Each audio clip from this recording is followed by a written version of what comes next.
Thanks, Jeanette. You were on mute there, but thank you very much.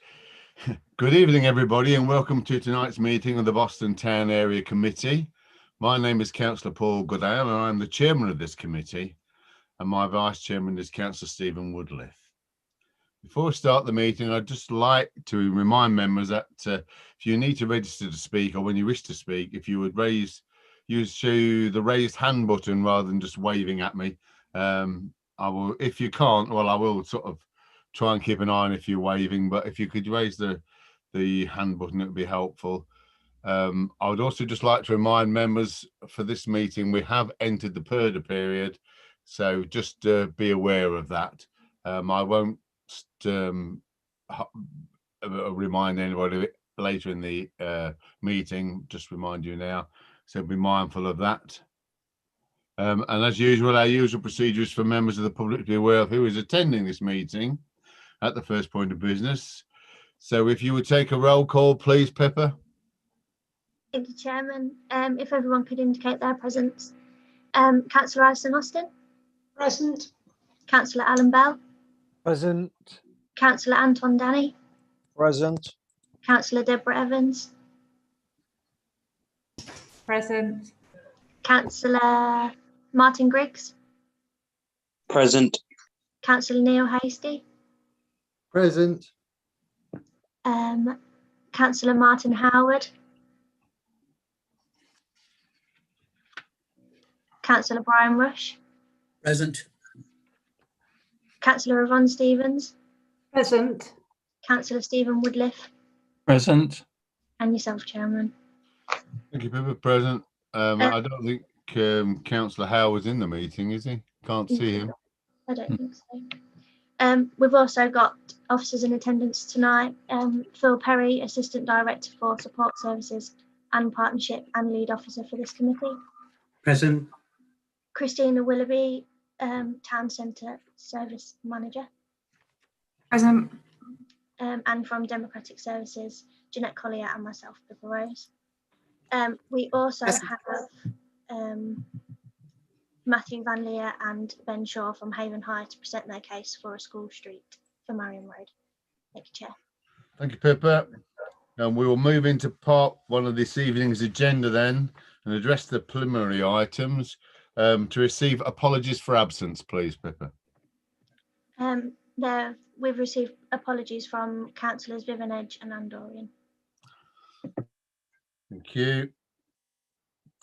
To receive declarations of interest in respect of any item on the agenda. Do any members have any interests to declare? No. Thank you for that. To answer any written public questions, are there any? There are none, Chair. Thank you, Pippa. That concludes the preliminary items, and we will now move on to part two of the agenda. The first item is the application for a school street on Marian Road. And I will ask Mr. Shaw, Ben Shaw, to make a presentation to the committee, please. If you would, Ben. Hello. I'll just put my PowerPoint on.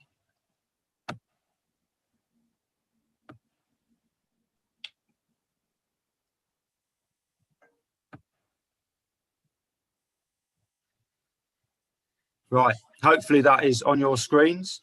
Yes. Okay. Thank you very much for letting me put our case forward and proposal. So school streets for Haven High. What are school streets?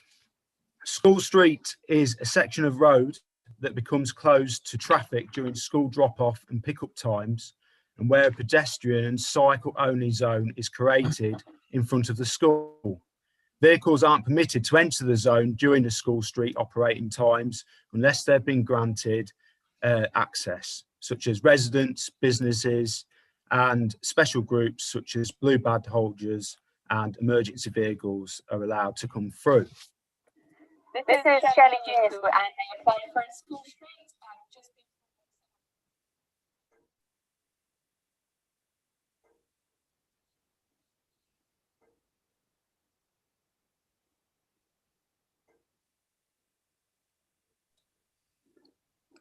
Excuse me, but I can't hear anything at all. We're not hearing. I don't know if there's any sound on these at the moment. Is there supposed to be sound on this, Ben? Sorry, yes, there is. So I'm not hearing it either, Ben. sorry, I don't know how to get sound playing on a video then. So it's just basically what I've just said now, and from views from different councils that have helped with the scheme. Okay, I will send you links through later on for that. So school streets at Haven High. So at Haven High, we take health and safety and well-being very seriously. Last year, we were awarded the Healthy Schools Gold Award from the DfE. Over the last year, we've worked on revamping our canteen, developed the menus, and working on promoting safer cycling with students.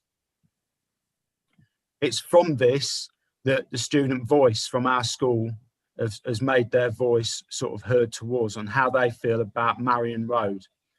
So out of this, they was asked to describe and pick the words they felt described Marian Road during school pickup and school drop-off times.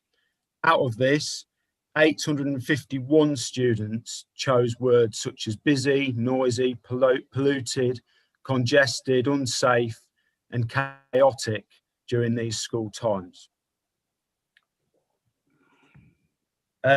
Robin Hood's Walk is extremely narrow, and it's made worse by cars being parked on the sides of the road.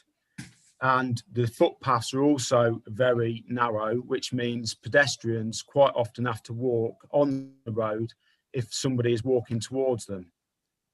Due to this, obviously, it brings in quite a few safety implementations for not only local residents, but also the school community.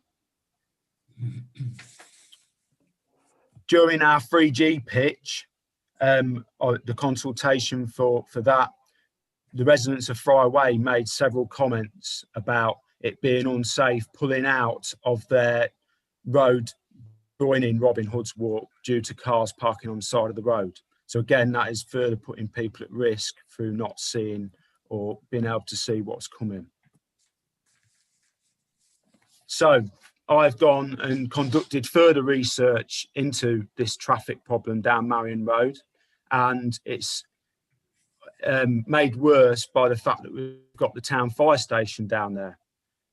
After speaking to them, they've also seen children and people slip and fall into the road, and due to it being really narrow, cars have narrowly missed them and had to swerve, nearly making another collision with another car.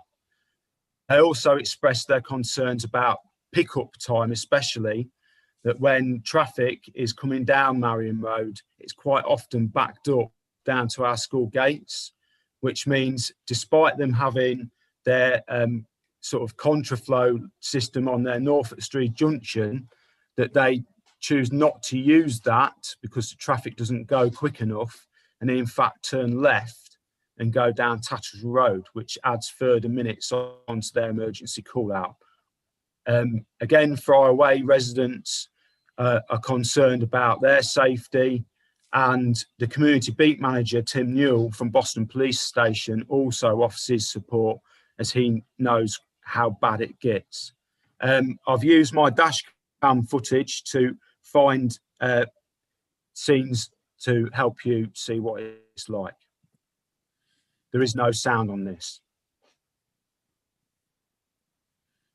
So this is an early morning pickup drop-off time. So this is coming down Tawney Street, and you can see how far backed up I was. And it actually took me over 4 minutes to get down Tawney Street, and it's made worse due to the fact of the school drop-off traffic, which you can see now, stopping cars from going and turning right. So that's why we backed up. You can see there, cars just park in the middle of the road, on the side of the road, creating further bottlenecks. The next video is from school pickup times. So again, cars back up along down Robin Hood's Walk. You can see the narrow footpath that we've got, cyclists coming down, and before COVID times, again, the traffic is backed up down towards the fire station and school gates. The last one was just a snippet of the cars backing up down during school drop-off times in the morning. Parents pay no attention to the zigzag lines you can see there, and they just park outside the gates, which doesn't help matters. So I also sat out in front of our school gates to monitor how much traffic came down the road. So you can see there quite clearly that the influx of traffic that comes down creates a real busy, chaotic road during our drop-off times. In that half an hour, the only time there's no traffic on the road was 8:51. So how can school streets help? Excuse me. So the DFE have released their findings, saying that nearly 40% of children are killed between the school runs, which I find quite worrying. Admiral, the insurers, also have released their school run findings. And one thing for me is, with being a PE teacher, that if the more students that walk to school, the more exercise they're doing and helping them in long terms and instilling that in lifelong learning, if you would like to call it that. So school streets will also tie into your health and wellbeing strategy. Apologies for not putting the up-to-date one, but I presume you've got one, but I couldn't find it. I could find one from previous to that. And the next one for the corporate strategy. It also tie in with that, with emissions and exercise and well-being. So planning for the future. School streets will help basically save our children at Haven High. So if you're working on from the DFE statistics, it will definitely help limit the school traffic going down our road at that time. More double yellow lines would also help reduce creating bottlenecks and help local residents feel safe coming out of their junction. And the zigzag lines would also help reduce the number of people parking outside. So school streets is a national government initiative, and they are all over. And I think the closest one I could find was recently set up in Peterborough. So it's not been put on their map yet. And that is based on primary schools and secondary schools. Next steps would be, if you was willing to support us, then would be to approach Lincolnshire County Council for their help and their funding in order to push this through. Thank you. Well, thank you for that.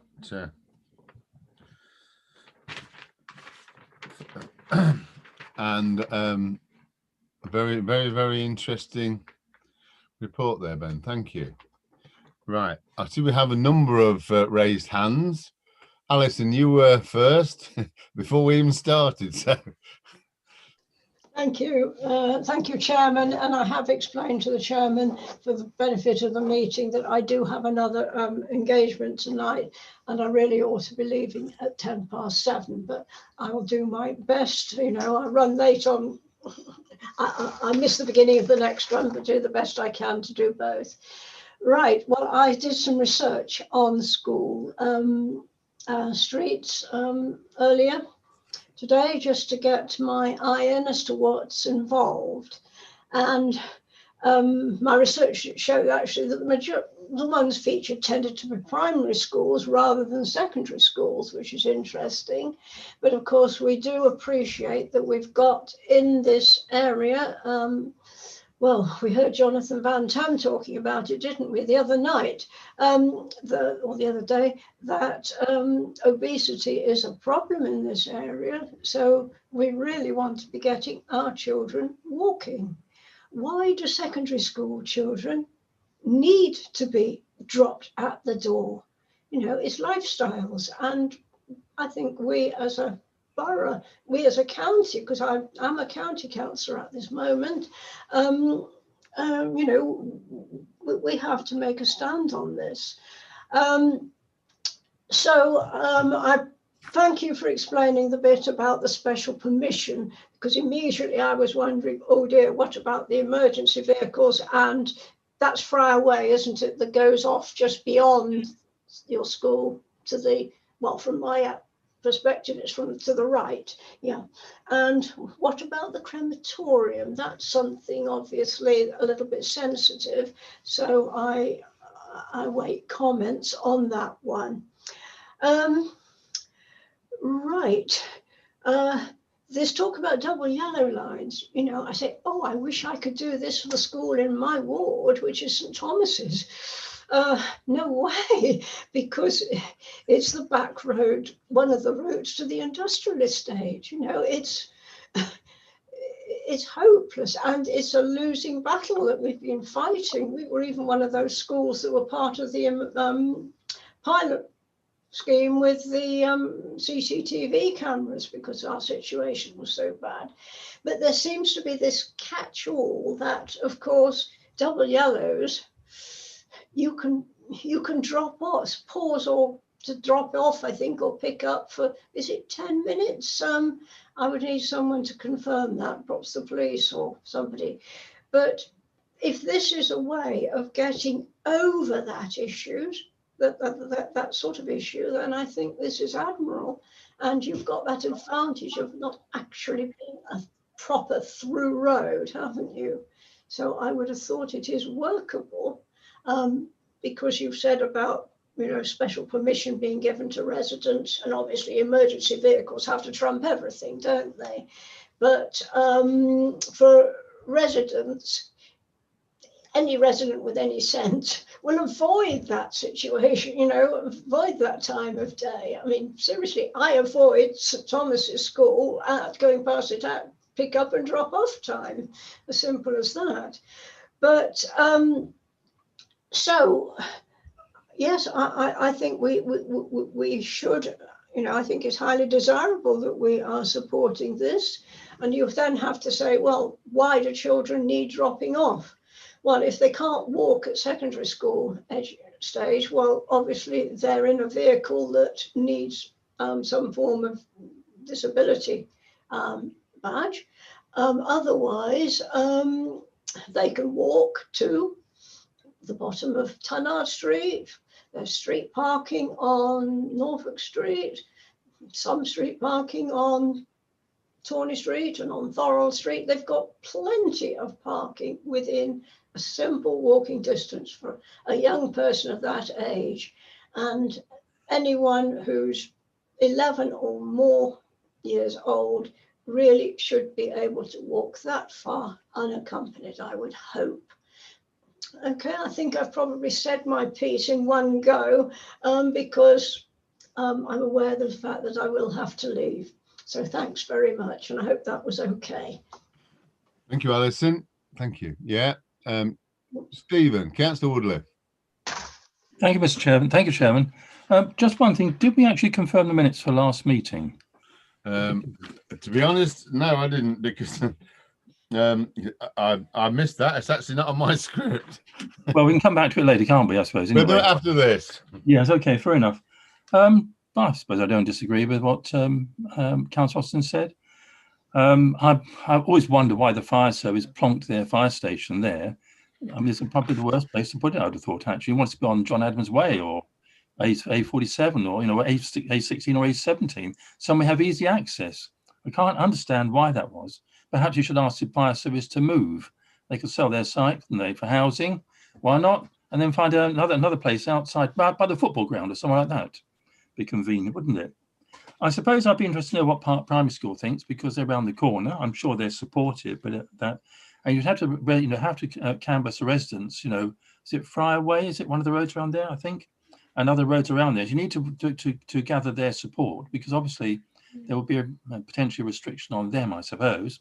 But I suspect they probably would be supportive, because less traffic down their roads is the best thing, isn't it? I don't really have any objection. I just wonder why it was before us, because really it should go before the Borough Council, I would have thought, and then on to Lincolnshire County Council, because we don't really have a remit in as such. We can offer our support, which I'm sure we will give, but beyond that, we don't really we have any powers as such. We're only really a committee of the Borough Council as such, and so it should go before the full Borough Council, really, I think. As regards obesity, well, obesity is really linked to diet, essentially. And I know that good exercise is always good for us, isn't it? However thin or fat you are, exercise is very, very good for you. But diet is the real key to it. People eat the wrong things, they get rather overweight. So keep away from McDonald's. Oh, shush, I better be careful about that, haven't I? We're in public. Keep away from the fast food outlets that we're forever building, you know.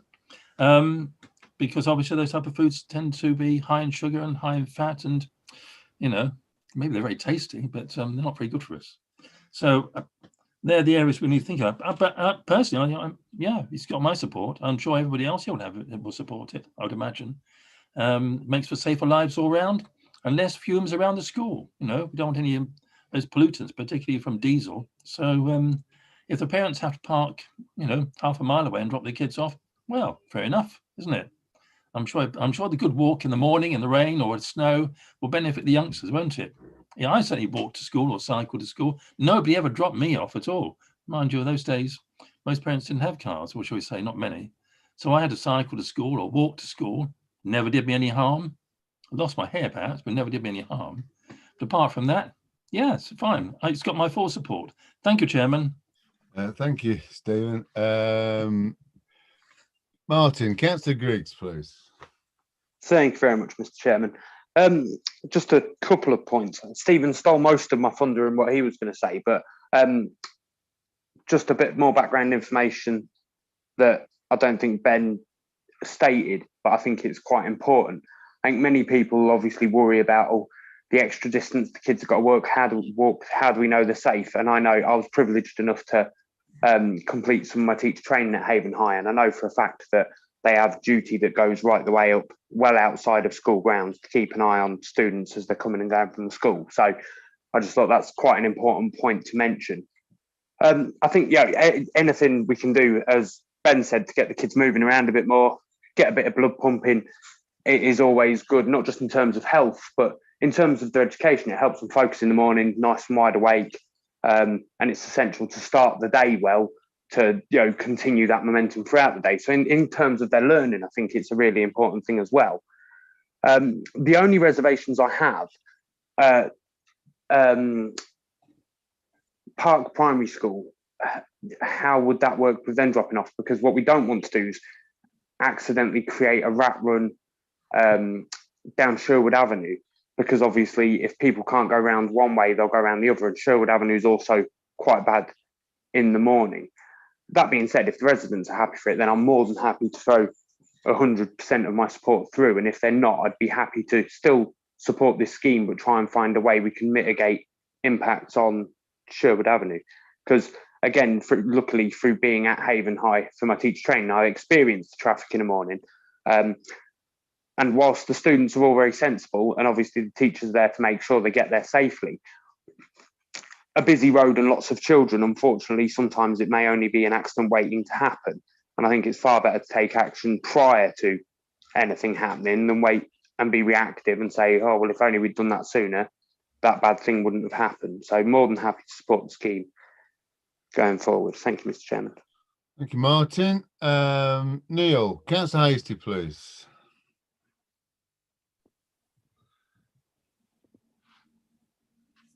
Yeah, I would like to support this wholeheartedly, not just for the safety of the children, but because of the amount of traffic down the road. Now, a lot of residents have complained to me over the last 2 years about the volumes of traffic driving down there and people parked on the side of the road. But to lay fears of Councillor Griggs and Councillor Woodliffe, I've spoken to quite a few residents down MARIAN Road and Robin Hood's Walk. And every one of them I've spoken to completely support this and want this to happen. So the residents are behind this. Thank you. Thank you, Neil. Brian, Councillor Rush, please. Thank you, Mr. Chairman. I would like to echo all that. I'm very pleased that I've heard so many positives coming from members of this committee. I don't think there's any doubt in anyone's mind that this is a great initiative. The safety of our children, and of course the health and energy of our children, is paramount, really. I would be proposing that we accept this and go ahead with it almost without exception. There seems to be it's a great initiative for this council to be seen to be getting involved in the futures of our children. When you look across that area, and I take Councillor Woodliffe's point about the fire station, whilst it is an element of a problematic element, maybe there is a mileage in this kind of initiative, creating an environment where we do move the fire service. So it may be a bit of a catalyst, really. However, when you look at what Haven High have achieved over the past years, I think it's a spectacular sort of event, effort that's been put in by the staff and indeed by the children. This is a bit of an aside, really, and I hope you'll forgive me for doing this, but the remarkable difference in the vision that the children of Haven High present to the town now is streets ahead of anything it had before. So someone is instilling a great deal of pride in these children's daily lives. And I think that we should be seen to be supporting that kind of initiative. The safety of the children is paramount. I think the problems with traffic has always been a problem down there. And this will actually alleviate the problems for even the residents, as Councillor Griggs, I think it was Councillor Griggs that just said.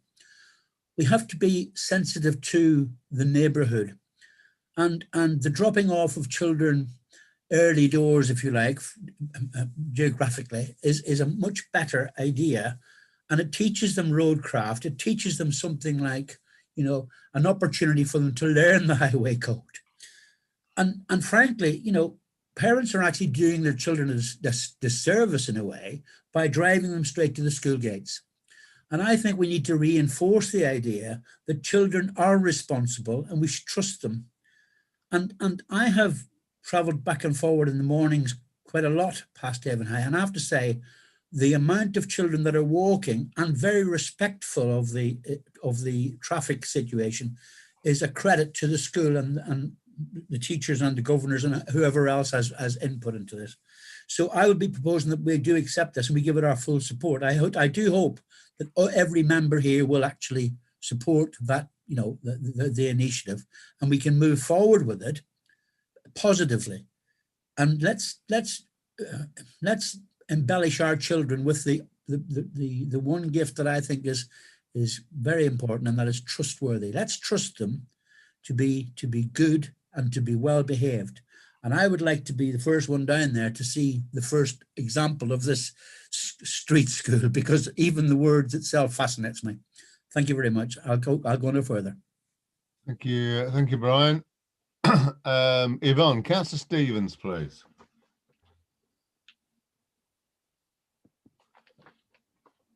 You're on mute, Yvonne. Sorry, Chairman. It helps to turn it on, doesn't it? Does it at times. I know it's been mentioned, the crematorium has been mentioned. I feel this is a major concern of mine, as are the burials, because we need to be respectful to the people who are taking their loved ones into that area. The fire station, again, in an ideal world, we could pick the fire station up and move it if money was no object.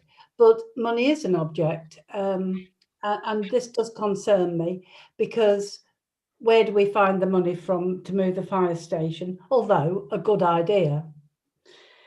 But also, being as there's Park Road School round the corner, and I'm not against this this idea. I am a bit, but not totally. And Park Road School round the corner on Sheriff Way. Now, I know for a fact that residents on Sheriff Way are blocked in. They can't use their drives because the parents just block off the drives while they're taking the kiddies into school. And I'm of the opinion that it would be more sensible to make Sheriff Way a school street rather than the secondary school, which the children are older and should have more sense. But when you've got little tots, I think that would be more practical to have that as a school street, because you're not blocking off anybody then. But I think if we go with this, then the residents who have a problem at the moment with all the parking because of Park Road School, all we're going to do is push the problem round the corner, and then we can pat ourselves on the head and say, oh, isn't this marvellous school street? But we're not taking into account the people that are actually having to cope with the bad decision that we make. So at this moment, I won't support it, because I really feel that it should be the primary school that is a school street, not the secondary school, and let's keep the children safe. But also, as I've observed the children when they've been leaving school, I don't know if they get any highway code lessons, but I've not always seen it in operation when you've seen two kids on a bike, and I know kids do this, but when they're going up Tawney Street, my golly, you just, if you're in your car, you just stop and let them go past, because kids don't seem to have any sense.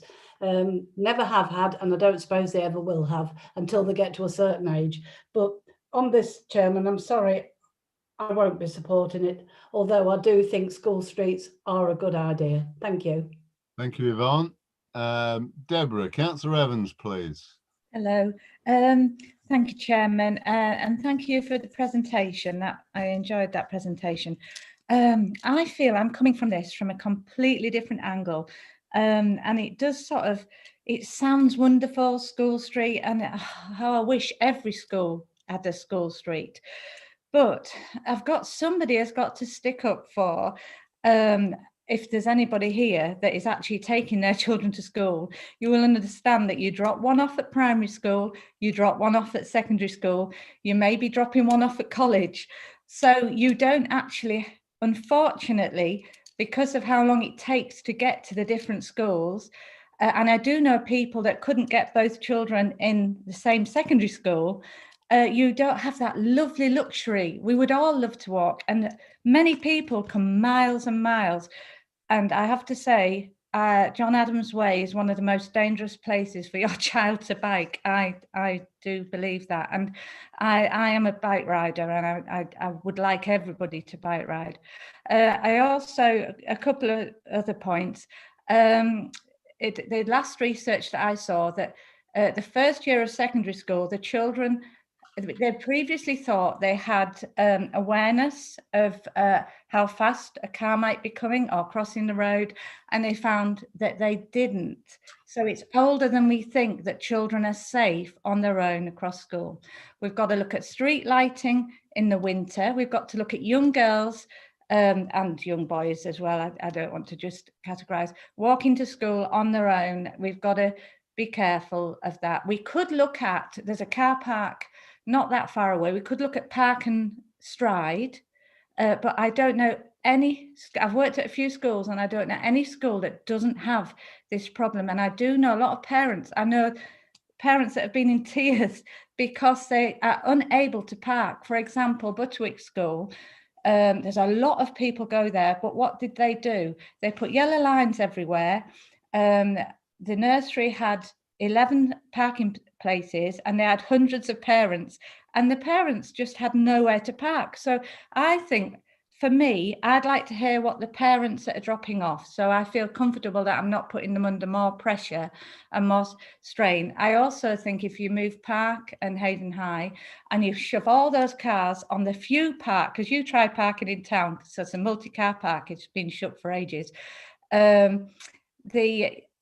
you try and put all those cars in not enough spaces, so we need to look at this, I think, Park and Stride, offer the car park, which is a little, I think that's the one that is a bit underused. You could offer that at a set time so that the children could walk from there. We need to look at making life easier for the residents and the people that are dropping their children off. I think most parents would love to be at home and love to walk the children to school, but most of them are going straight on to work. And as I say, dropping other children off.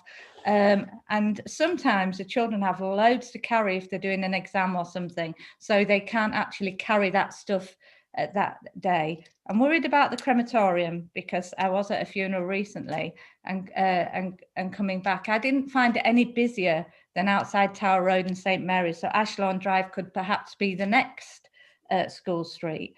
So until I've got sort of that, I know that the parents are not going to be vilified, and when and we're going to make life easier for them dropping the children off, which makes the children happier, the parents are happy, or having somewhere they could walk. I'm worried. I need more information about how we're going to park the cars. We're not going to end up children getting run over further away from the school, and then we're all thinking, wow, we did a school street, but we put the children in more danger, because I would never forgive myself if children were walking miles when it's dark. So yeah, so for me, I need all the facts, not just the facts. I need the facts for where the parents are going to park, and have the parents been consulted? Have they filled in a survey? This is what I need to know. So yes, but I do like the idea of having a school street outside every school, but there must be parking, there must be help for parents, there must be help for children that have disabilities, or parents that have disabilities, or bullying, because my child, he used to get pushed off his bike on the way to school. And so I had to take him in the car for a little while until he got a bit bigger. So I don't want to take, there is a lot of bullying goes on, and I don't want to take some of those options away. So yeah, for me, it's parents survey and parents consulted. And if they've got any ideas, and if I feel that they're happy, then I'll be happy, really. And I think it's something we can bring to BTAC about looking where parents can park at all schools, not just Haven High, because I think Haven High may have a bus, or we should be bringing back more school buses. And that all the school buses were an essential thing when I was a child. So yeah, so I think where are all the school buses? But thank you for that. Thank you, Deborah. Councillor Danley, Anton, please. Mr. Mayor. Thank you, Mr. Chairman. I'm coming. Yes. Thank you. First of all, I want to thank Ben for the presentation. It's very interesting to see the figures and the cars and the danger. I would like to touch on three things, Mr. Chairman. The first thing is, for me, the parents. And why I want to touch on the parents is, I think it's our duty to work together with them, the school, Haven High, to ensure that the parents are very happy and they're comfortable to send their kids to school safe. It's very important to work on that, because if the parents, they don't trust that their kids are going to be safe on the road, then it will be a hard task. That's one thing. The second thing, I will touch on the fire brigade. I think if the school streets goes ahead, I think it will benefit the fire brigade, because it will be less traffic, basically, which is, I think, is right. I think Councillor Stevens and Councillor Evans has touched on Park School. I have been on Park School many times when I was doing taxiing, and it is a very, very busy place. Sometimes you cannot find the space to park. Cars are parked everywhere, on the pavement, on the road, in the school. So it's quite a busy time in the morning and in the afternoons. Now, we have to be aware of something else. If we make Marian Road as school street, I am pretty sure that a lot of parents will use Sheriff Way. They will go, I think, from Tattershall Road and then end up in Sheriff Way, easier that way, and they will cause again more traffic on that side, which will upset the residents. And I do understand why the residents, they will get upset, because there will be too many cars. It will be hard for them to get any access to their houses, and that will happen, and I'm pretty sure of that. The other thing which is I want to talk about is the health and safety of the kids, because when we watch the videos, I think a lot of kids, majority of the kids, they don't use any safety helmets. They don't use any high V's, which is you can see them, or anything, you know, to make them recognized. I have seen them cycling in the middle of the road. I have seen them, as Councillor Evans stated, or Councillor Woodliff said, two on a bicycle.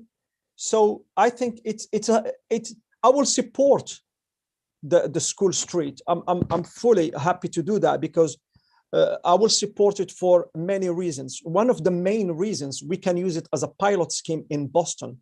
Boston is an old town, and most of our schools are on small streets.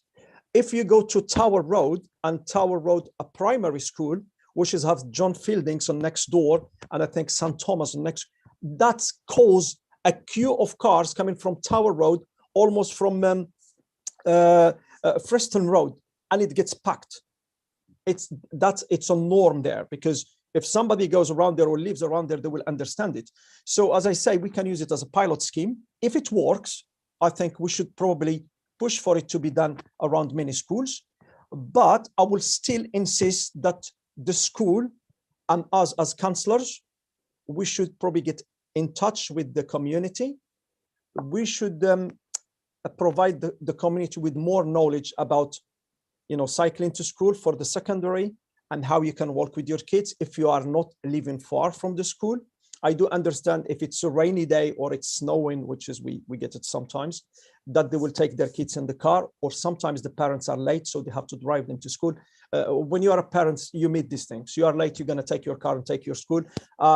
When I was doing taxiing, I used to be called to take a kid to school because he has only 5 minutes to go to school, and the parents cannot take him, and the school probably is less than 800 yards or 1,000 yards. So, and people, they will call a taxi to drive them to school, and that cause again another chaos on the streets.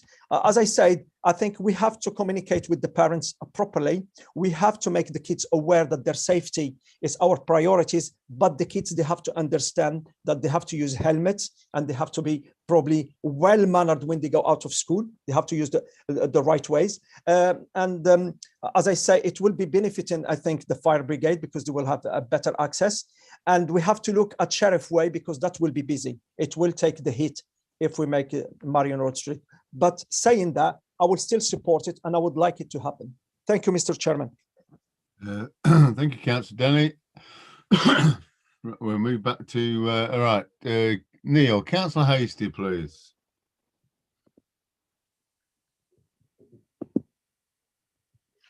Firstly, I'd like to second Councillor Rush's proposal, but I've come up with a suggestion about people saying about residents using Sheriff Way.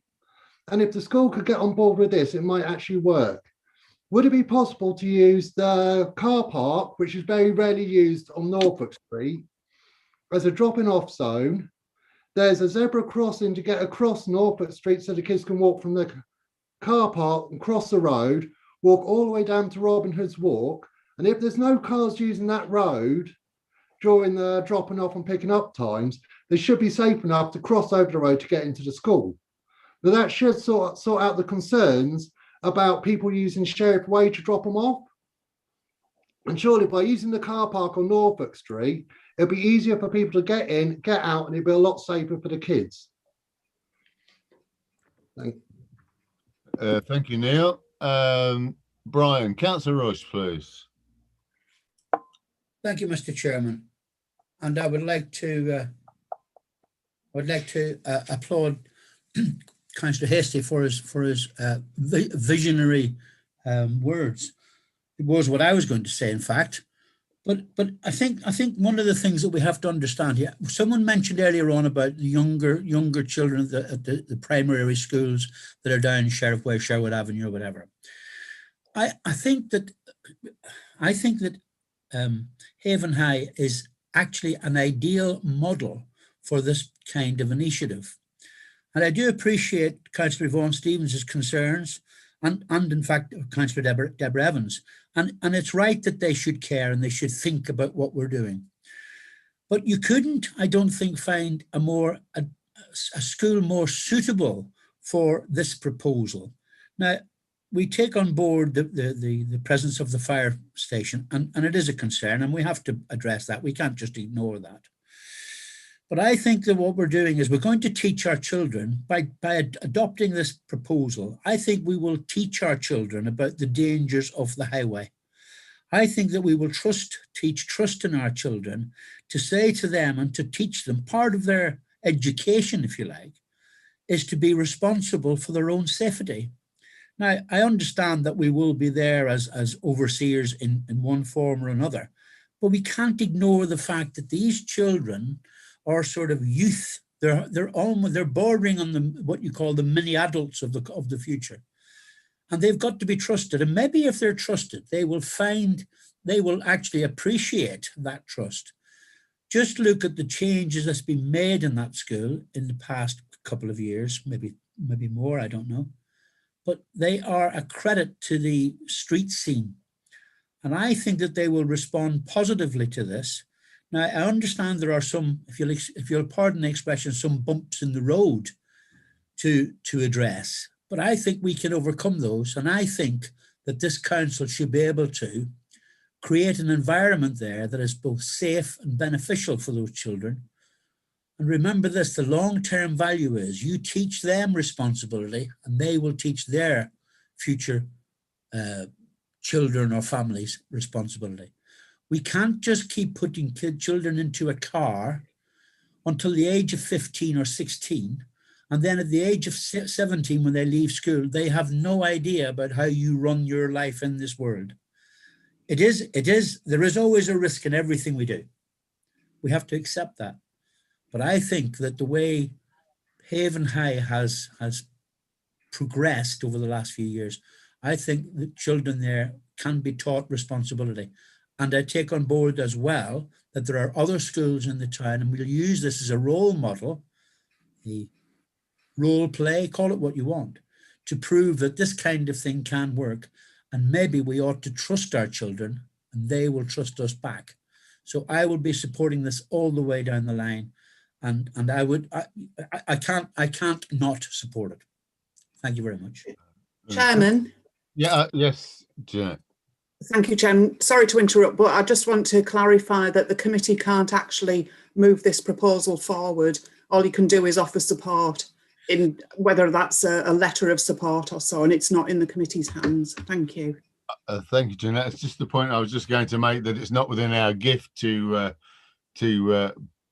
approve this or not. It's obviously the county council's remit.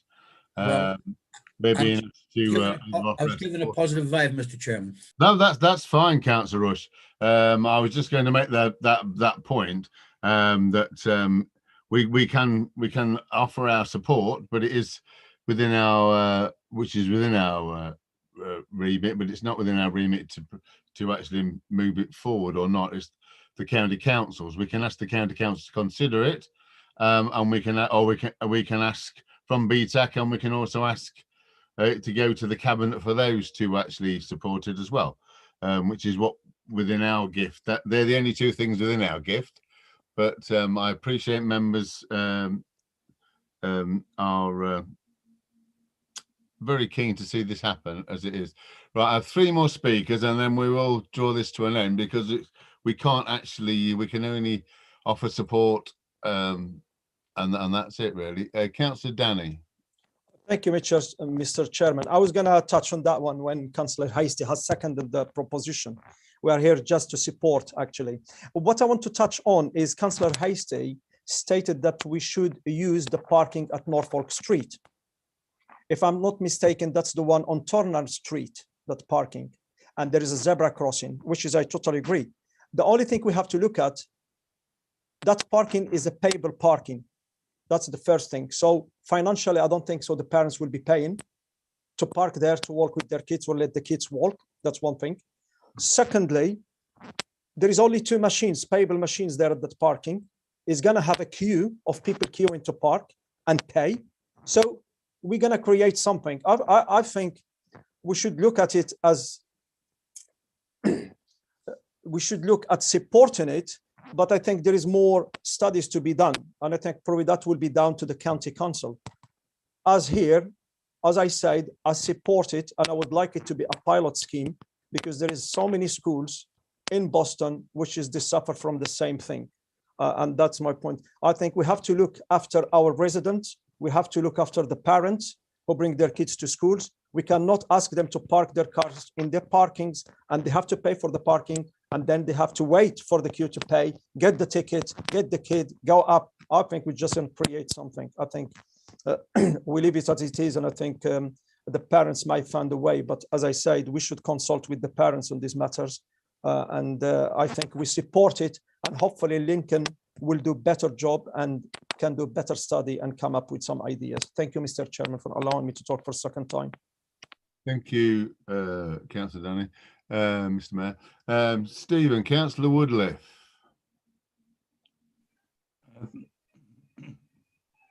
Thank you, Chairman. Thank you for letting me come back and speak again. Very briefly, the scheme has my full support. I think it's an excellent idea. I really don't understand all this business about having to drive children to school.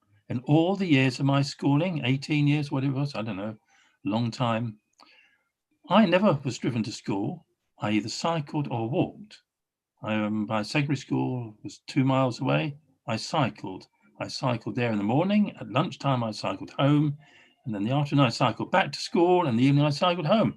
And I carried all my books as such on the bike. I mean, it was whether it was raining or whether it was snowing or whatever else it was. And if I'd asked my parents to drive me to school, well, I think I might have had a dent in the back of my head. I think my father would clip my ear and say, "Get on your bike, sonny." We ought to encourage children to cycle and walk to school. And the vast majority of children are highly responsible on the roads. There, of course, will be a few who perhaps mess around, but then there's always a few, isn't there? But the vast majority of children are perfect. In fact, when I've seen the Haven High youngsters walking to and from school, I've been most impressed by how smart they are and how well behaved they are. So I think that there should be no problem about that. So it has my full support. As regards to fire station, well, it's the fire authority who will be responsible for moving the fire station, not the borough council. And actually, I'm looking at that site at the present moment on my other computer. It's quite a large site. I reckon they could probably get $500,000 for that site if they wanted to sell it. So maybe the fire service ought to consider moving their fire station to the A16, where they could buy a green plot of land and build a brand new fire station for half a cost and make a bit of money for themselves. Well, should we say, cover their costs, shall we say. So I don't think there's really a problem about this. I think it's a good idea. And I think that it has my full support. I realize we can't do anything beyond giving our full support, but it has my full support. I think it's an excellent idea. And I commend the school and the headmaster for going ahead with this. It was an excellent briefing from them. Really, really good. So go ahead with it. Go to the county council, put your case there and win. Put your case there and win. Yes. Thank you very much. No, thank you, Chairman. Okay, it's all over to you. Thanks for letting me speak again. Thank you. Excuse me. I have 3 more speakers. Councillor Bell, you haven't spoken yet, so I'll call you first. And then we have Councillor Good and Councillor Hastie, and now I'll call it an end. Thank you, Chair. I'm coming there. I'm sure it'll appear somewhere. Yeah, I can see I'm that. fully behind this. I really support it. It's a brilliant. You've gone. Sorry, it's going crackers. This wonderful signal. It must be all these Lincolnshire hills that's interrupting the coverage, obviously. Must be.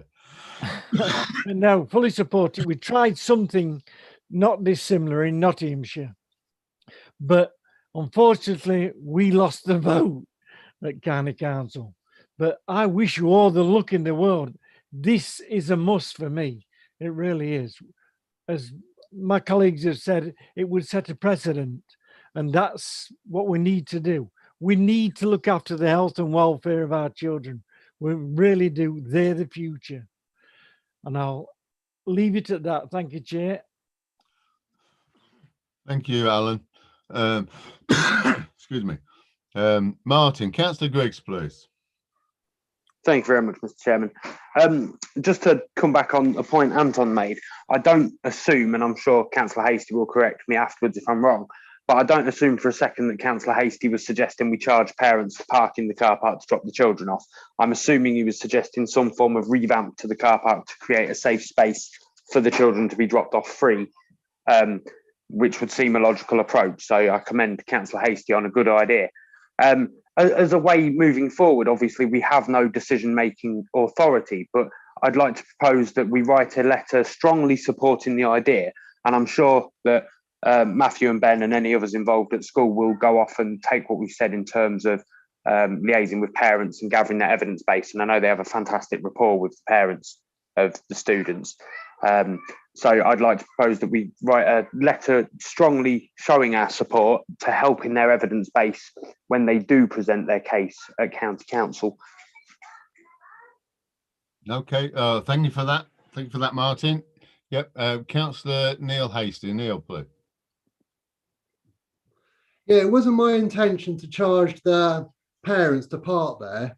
I thought we could give them sort of like 10 minutes leeway, so they could just drive in, park. They won't be sort of like stopping and shopping. They'll be wanting to get their kids home for dinner. So I thought that would be an ideal off place. And I'd like to second Councillor Griggs' suggestion that we write a strongly worded letter. But I'd also like to propose that we send this to full council, so the whole council have the chance to put their support behind this as well. Thank you. Thank you, Neil. We could, but I think this needs to go before the next full council meeting. But I think Matthew and Ben want to get on with it. But right, I did say I'll call it to an end, but I have Councillor Stevens and Councillor Evans who have indicated, obviously, to so I will definitely call it to a close after those two speakers. Yvonne. Thank you, Chairman. I'm sorry to butt in again, but if we're going to send a letter to County Council, I think we need to consider the residents, and people seem to be, my fellow councillors have looked at lots of ways to take this forward, but the residents seem to be the last on the list of considerations, and we must remember they are paying council tax, and it's important that their lives aren't upskittled any more than they already are with the two schools in the area. So I would seriously like putting in this letter that we consider the residents as a priority equal to the children's priority, and leave it to County Council to decide where the school street probably ought to be. And it might be that we go for the primary school rather than the secondary school of up and coming young adults. So that's, I'll leave it there. Thank you, Chairman. Thank you, Yvonne. Deborah, Councillor Evans, please. Hello, I just thought I'd come back in there because when I said earlier about the parking at the car park and park and stride, it's already been successful in Boston. When I worked at St Mary's, we had a park and stride from the Queen Street car park to Tower Road, and the scheme no longer runs as far as I'm aware, but at St Mary's, John Fielding, I mean, John Fielding is actually moving. It won't be there in September, but so you get I think it's 20 minutes they had. You had a little permit from the school, which you popped in your window, and you had 20 minutes, so that, and that car park wasn't used much. So, and that's that's still within walking distance for people that were maybe coming from Wrangle or coming from the other side of town. So that's a scheme that proves that it does work. So that's a possibility. And the other thing is, I'm slightly worried if they're closing that street and West Street. So many streets closing. It's just that it's where's everybody going to go, really? But yes, I just thought I'd say I have had experience of the Park and Stride, and it did work very well. Thank you. Thank you, Deborah. Thank you. Did you want to add anything, Matthew or Ben? No?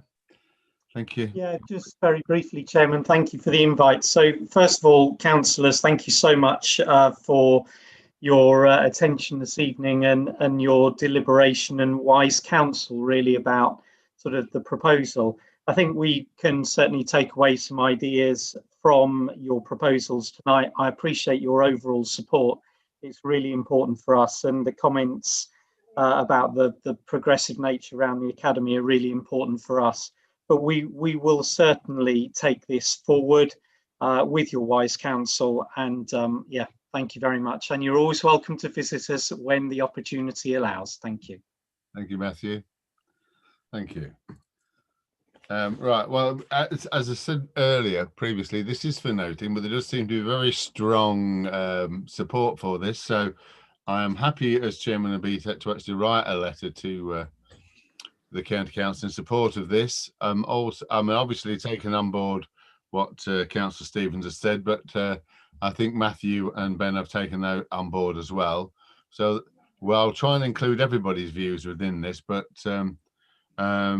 I appreciate there's been a proposal and a second for this, but there is really no I'm happy to take a vote, but on the other hand, it did seem that the support was that great that there doesn't seem to be much point other than to allow people to disagree. And we've already noted Yvonne's main concern, what she wants adding in the letter. So I will take it from there that I will be happy to write a letter, or send a letter to the County Council in support of this. I also take on board Neil's point about the full council, but I mean, I think it will have, I think Matthew will have wanted to move on this before then, but we'll see how we go. Thank you for that, and I thank you, Matthew, for your attendance this evening, and thank you, Ben, for your report, and thank you very much. You're welcome to stay, but I assume you probably maybe would have had a long day and would like to get off. But thank you very much. Thank you. Right, Thank you. I must apologise to the committee for missing a page of my documents. I will go back to signing the minutes of the last meeting. So, do I have your permission to sign the minutes of the last meeting as a true record of the meeting? Yes, obviously. Agreed. Agreed. Yep. Thank you very much. And just to let members know, this or set updates for the last meeting, probably from the meeting before, that the CCTV camera at Woodville Road was switched on today. So it's now taking pictures of. It's just above the play area, and it looks over from the play area across the playing field. That's excellent news. So one of there for a long time. Brilliant, absolutely brilliant. Yes, it certainly is. Next stop, Fenside, obviously. Well, obviously, Councillor Bell, obviously. So there we go. So just so that members are aware. Okay, then we'll move on to the next agenda item 2. And it's Christina. Actually, Christina's going to present the this next agenda item to us. So we have the review 2021 and events due to COVID-19. The report will be presented by Christina Willoughby, please. Christina, if you would present your report, please. Thank you, Chair. Good evening, councillors. In August 2020, I brought a report to yourselves and BTAC agreed an event programme for 2021. But obviously the circumstances we find ourselves still in with COVID, a review was carried out of those events that we'd agreed, and hence why I'm here in front of you tonight to do a review of those events we'd agreed. My report provides an update and recommendations on the 2021 programme for the committee and proposals for a new summer programme. The government roadmap predicts events will be able to proceed without limitations from the 21st of June. However, this is fluid and does not outline what steps event organisers may also need to consider when they are planning events. So outlined in the appendices are two options for BTAC to consider. Option 1 incorporates some large-scale events along with some existing community-based events to try and incorporate those staycations and give some activities around Central Park for families to enjoy for free. It's got a couple of new events in as well, just to add some footfall and hopefully benefit the recovery of the town. A major cost in that budget is to the Christmas market with the light switch on, and also the 4-day Christmas market, which we'd hoped to run in 2020, has been rolled into 2021. So option 1 in the programme would cost BTAC an additional £6,500 for the financial year, and a breakdown of this programme is shown in Appendix B. So that 6.5 is on top of the 41.5 that's already in the budget.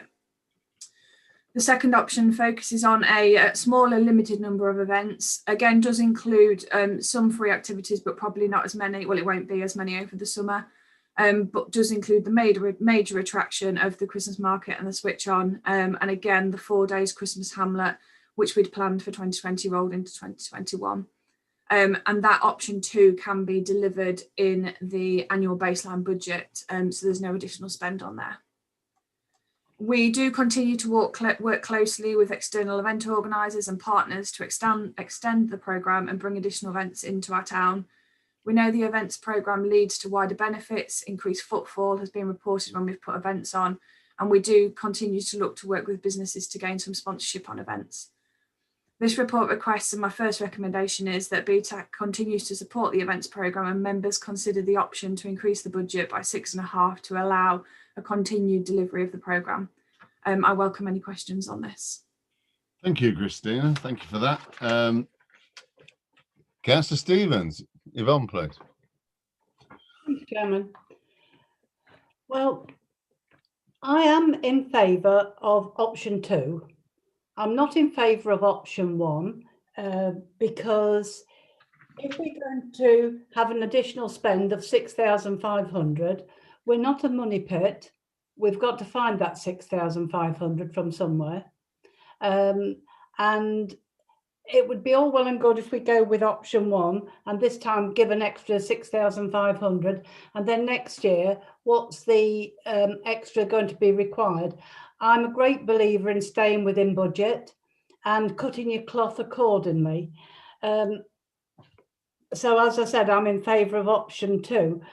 Also, we don't have a crystal ball and we don't know what the COVID situation is going to be for the town. And if we've got lots and lots and lots of extra events on and we have to cancel them and got to deal with it, let's keep it tight this year because we could be in lockdown again if we've got a third wave going through Europe.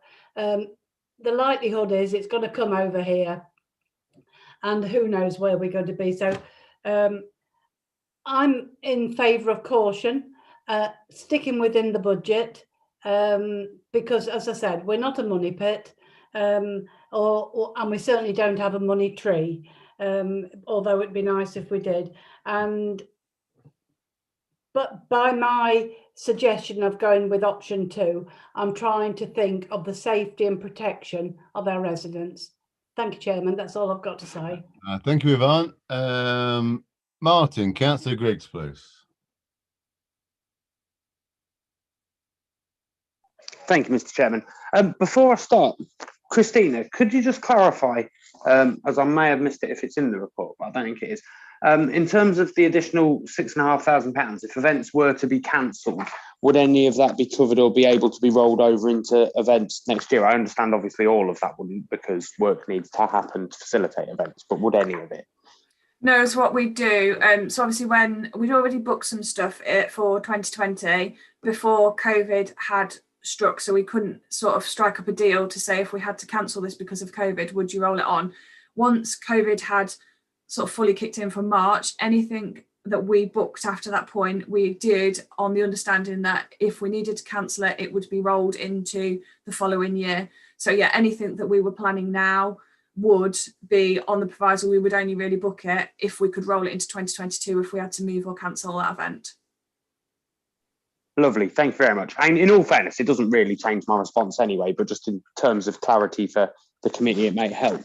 And I completely agree with Vonnie on the fact, Councillor Stevens rather, that you know, we are elected to be diligent with public funds. That being said, I think it's safe to say that everyone, pardon my language, has had a crap year of it. Many families are not going to go on holiday. Many families, we know we live in an area of large deprivation, and families generally don't have the funds to go on big lavish holidays anyway. That coupled with the fact that holidays, even for staycations in the UK, I would imagine the cost of them will become prohibitively expensive for the vast majority of our residents. And even if we were going to lose the £6,500 on the, you know, if we did go back into lockdown, I think it's only right we give the kids and families in Boston something to look forward to. And I know my children have been going absolutely stir crazy, not being able to go out for days out, even things like, you know, going to Hubbards Hills for a walk or anything like that. We've not done. And I think everyone's sick to the back teeth for being in the house. I think it's only right we give people something to look forward to and say, you know what, actually, the council does understand your position, because people don't differentiate between BTAC and the council, but the council does support the fact that, you know, you guys need something to look forward to. We do provide free events because we understand that, you know, not only are we in our area of large deprivation, but we're also people are going to be far more financially constrained following furlough and redundancies. So I would like to propose that we support increasing the budget, and I'm quite happy, in all fairness, considering councillors haven't been able to bring stuff to BTAC because we haven't been able to pursue goals we had prior to COVID, that if you actually found a few more events to put on, I'd happily support them as well. So I would like to propose that, Mr. Chairman. Thank you, Martin. Stephen, Councillor Woodley. Thank you, Chairman. Well done, Councillor Griggs. You changed my mind. I was going to say, well, actually, we'll stick with the with option 2. Obviously, the issue with COVID is a very serious one, and I wouldn't want to think that we run an event which then triggered a surge in the town. That's the thing at the back of my mind. The money's not, it's relevant because, you know, I'm looking at the information here, and unallocated sum in budget, 23,000, £6,000. It's nothing. We're not going to break the bank with that. So the financial side doesn't really matter. I do worry about the COVID side of things. I wouldn't want to feel that we ran an event or a series of events which then, became part of the COVID issue because people were mixing in the park and so on, and that's the way it would go. So that's my only worry in the background. But if as our Premier says, you know, we're all on the way on the roadmap to going back to normality or something like that, if you believe it, then it would be great to have something in the park. I do take Councillor Griggs' views very, very seriously. I think he's quite right to point out that a lot of people in the town won't be enjoying holidays, you know, elsewhere. It's a comparatively poor town, really, and people look to the council to help them. And from that point of view, I think I will probably support, yes, I will support his suggestion. So it's a change of opinion, really. I think I probably wrote to you, actually, Chairman, to say I wasn't going to be in favour of this, but actually, you see, Martin's changed my mind. He's very clever at doing that. And so that's an achievement. So, yes, I'll second Martin's Councillor Griggs' proposal. I'll second Councillor Griggs' proposal that we go for option, was it option 1? Just follow the recommendation of the report. We've got stacks of cash, really, haven't we? I mean, not really, but well, yeah. according to the information I have here, it says unallocated sum in budget for 2021. Yeah, that's now, isn't it? £23,256. So, and the forecast BTAC reserve closing balance at the end of March, 132,175. Less the 70,000, of course, which they have to keep in the bank. I have no idea why they do that. There must be the officers' little back pocket. I don't know why they have to keep £70,000 in the back pocket when we don't own anything and we don't employ anybody. I have no idea. You know as well as I do, Stephen, that is the diktat of the 151 officer, and it's a thing we must abide by. Yes, I know. We have to do as we're told, don't we, Chairman? We do. Unfortunately, have to do as we're told. So our second Councillor Griggs proposal, and I'll take a risk on it that we don't have a fourth or fifth wave of COVID. Yeah. Thank you. On my head, we do, won't it? Okay, thank you for that, Stephen. Thanks, Chairman. Okay, Brian, Councillor Rush, please. Thank you, Mr. Chairman. I hope I'm not going to be out of step with the rest of the panel. But I think we need to proceed with caution. I think that's the words I would use, to be honest. And maybe a reevaluation of those projects that we have put in the programme. And I don't know if that inconveniences Christina or anyone else for that matter. But I'm looking at the amount of money that's floating around in the town. And in fact, it's the shortage of money that's floating around in the town. One assumes that we are probably marginally better off than other areas, but I still think that we need to always be checking and looking over our shoulder about what we have done in the past and whether or not we can afford it in the future. And of course, everything should change. Variety is a great spice really for any event. But when I see things like the Fire Garden Illuminate Parade, £2,000, I wonder and I have to think, is it value for money? I saw it last year, and I'm one of these people that I don't really want to watch the same film twice, to be honest. And it was a spectacle, there's no doubt about that. But I just wonder if we're repeating ourselves. But I think I would rather sort of concentrate my efforts and our finances really on more community spirited kind of initiatives. The one that of course, and I make no secret of the fact, the one that I support wholeheartedly in this town is the Christmas lights. In fact, I'll rephrase that if I may. I always thought that the Christmas lights were going to be called the festive lights, where we could use that project or that equipment for other events. I may be wrong. I stand to be corrected if I am. But that particular project, if you like, over Christmas is one that it seemed to be last year that it was really short of people to hear and see and watch and all of that, but it still worked. And in fact, I think I'm right in saying that Boston has now gained itself a bit of a reputation for a spectacular showing of lights. So cautiously, I want to support this, and of course I will. However, I just think that we all always ought to be checking that we are doing the right thing for the people that we serve. When I see figures like here on Event Delivery 2021, where we see figures like £63,500. Okay, I'm not going to go into, I'm not going to dissect it, but I do think that we have to always be looking over our shoulder, and I'm sure Christina will do this, but we need to make sure that we get value for money, and what we do looks like we have really kept an eye on the finances and the outcome really. And I go no further than that, Mr. Chairman. I will be supporting it. As I say, I would like to get an assurance that we're always being very astute with the things that we do. Thank you very much. Thank you, Brian. Yvonne, Councillor Stevens, please.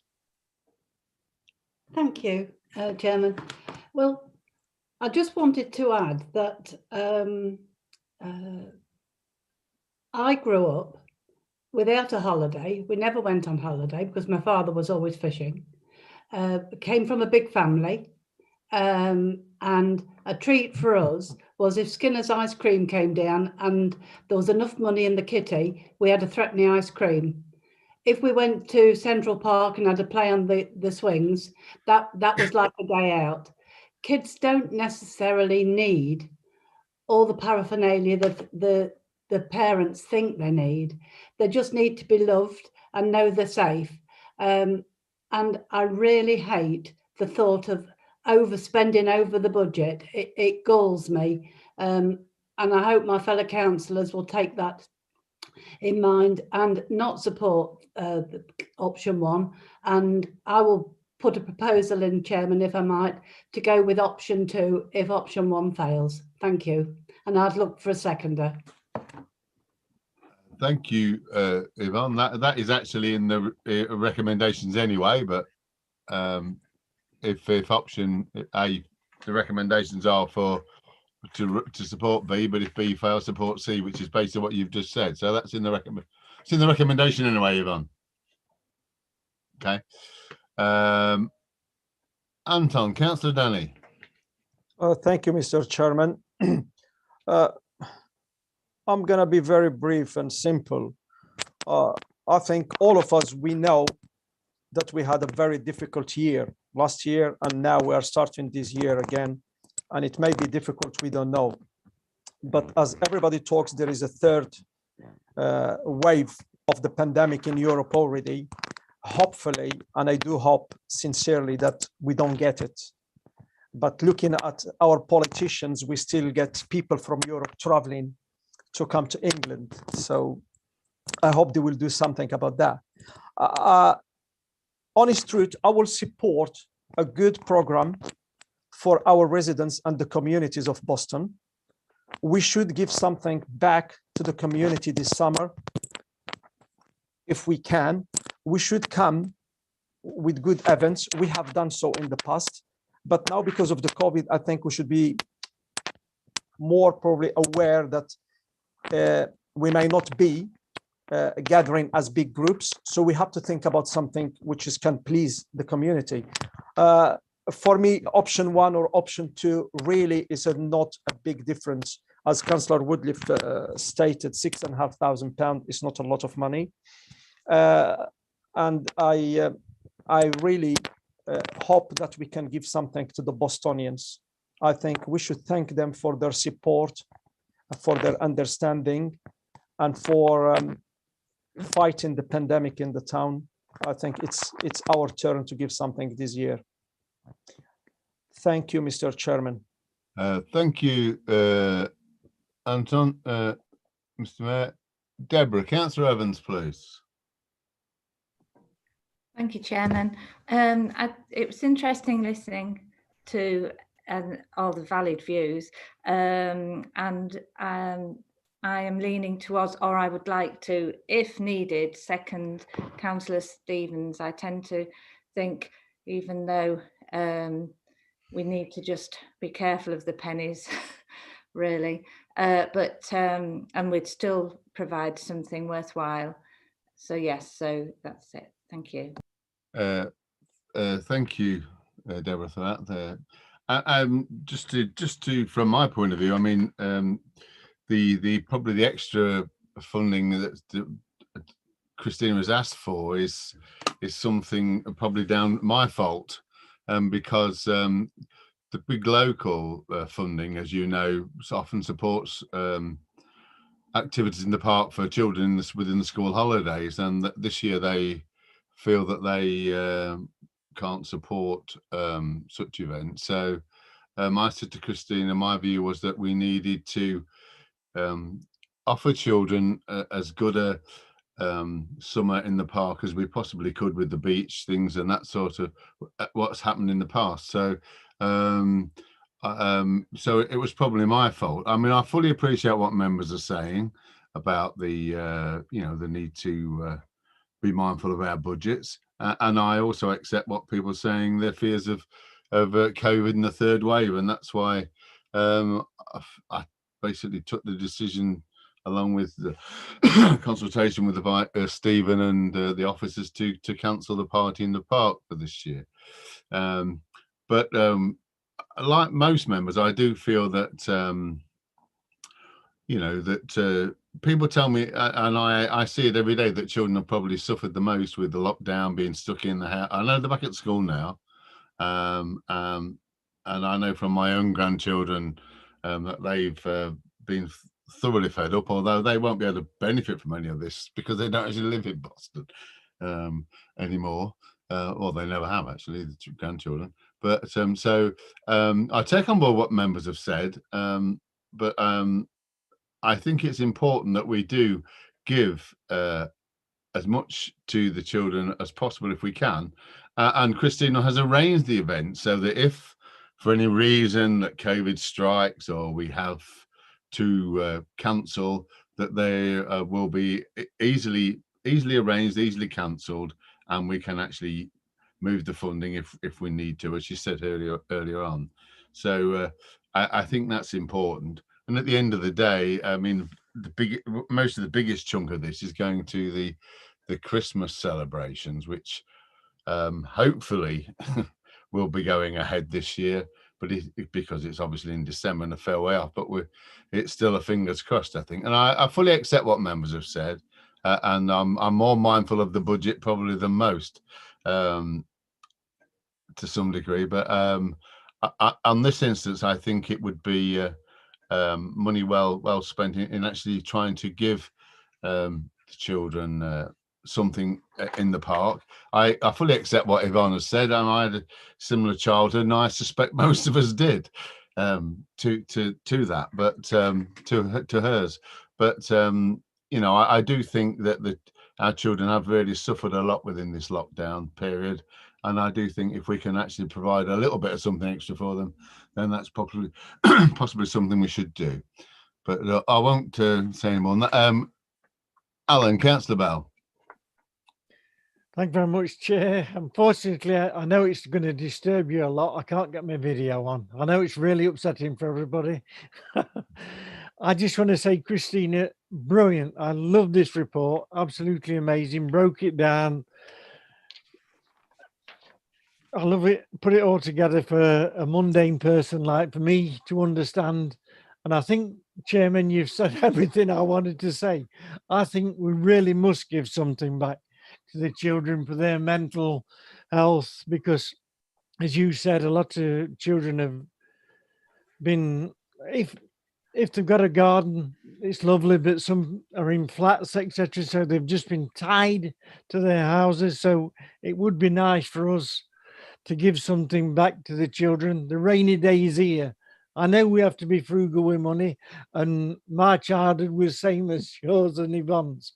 Very little we had, and we never went on holiday. That was an unknown. The first time I went on holiday, I think I was 22. So yeah, that shows it all. But no, I agree we've got to be frugal, but I think the time is right to give something back to the children. I really do. And I'll get off my soapbox. Thank you, Chair. Thank you, Alan. Brian, Councillor Rush. Thank you, Mr. Chairman, for allowing me to speak again. It's a point of information, really, I think, and it's maybe a bit remiss of me, but maybe Christina can answer me.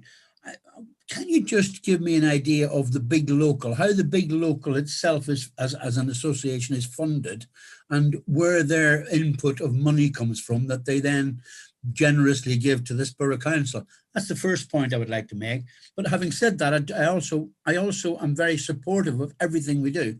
I just think we need to be selective. So I don't want to be a killjoy, but I do want to make sure that we're giving value for money as well as really nice feelings to the people of the town. But anyway, I wonder if Christina could just enlighten me on that particular issue. I'm sure she can, Brian. Christina, please. Yeah, so Boston Big Local, I believe, is money that's being given by the National Lottery Fund to a group of residents, and they have a residents panel. So we apply to that residents panel with an outline of what we want to do. It's normally on a 2-year cycle, so we would have applied January, February this year for 2021 and 2022 because they went on a 2-year cycle. And as you say, they've sort of supported everything we've done going forward. This year they made the opinion that they couldn't invest because some of their events are larger. Things like the Active Boston event, obviously we know gets thousands of people on the day.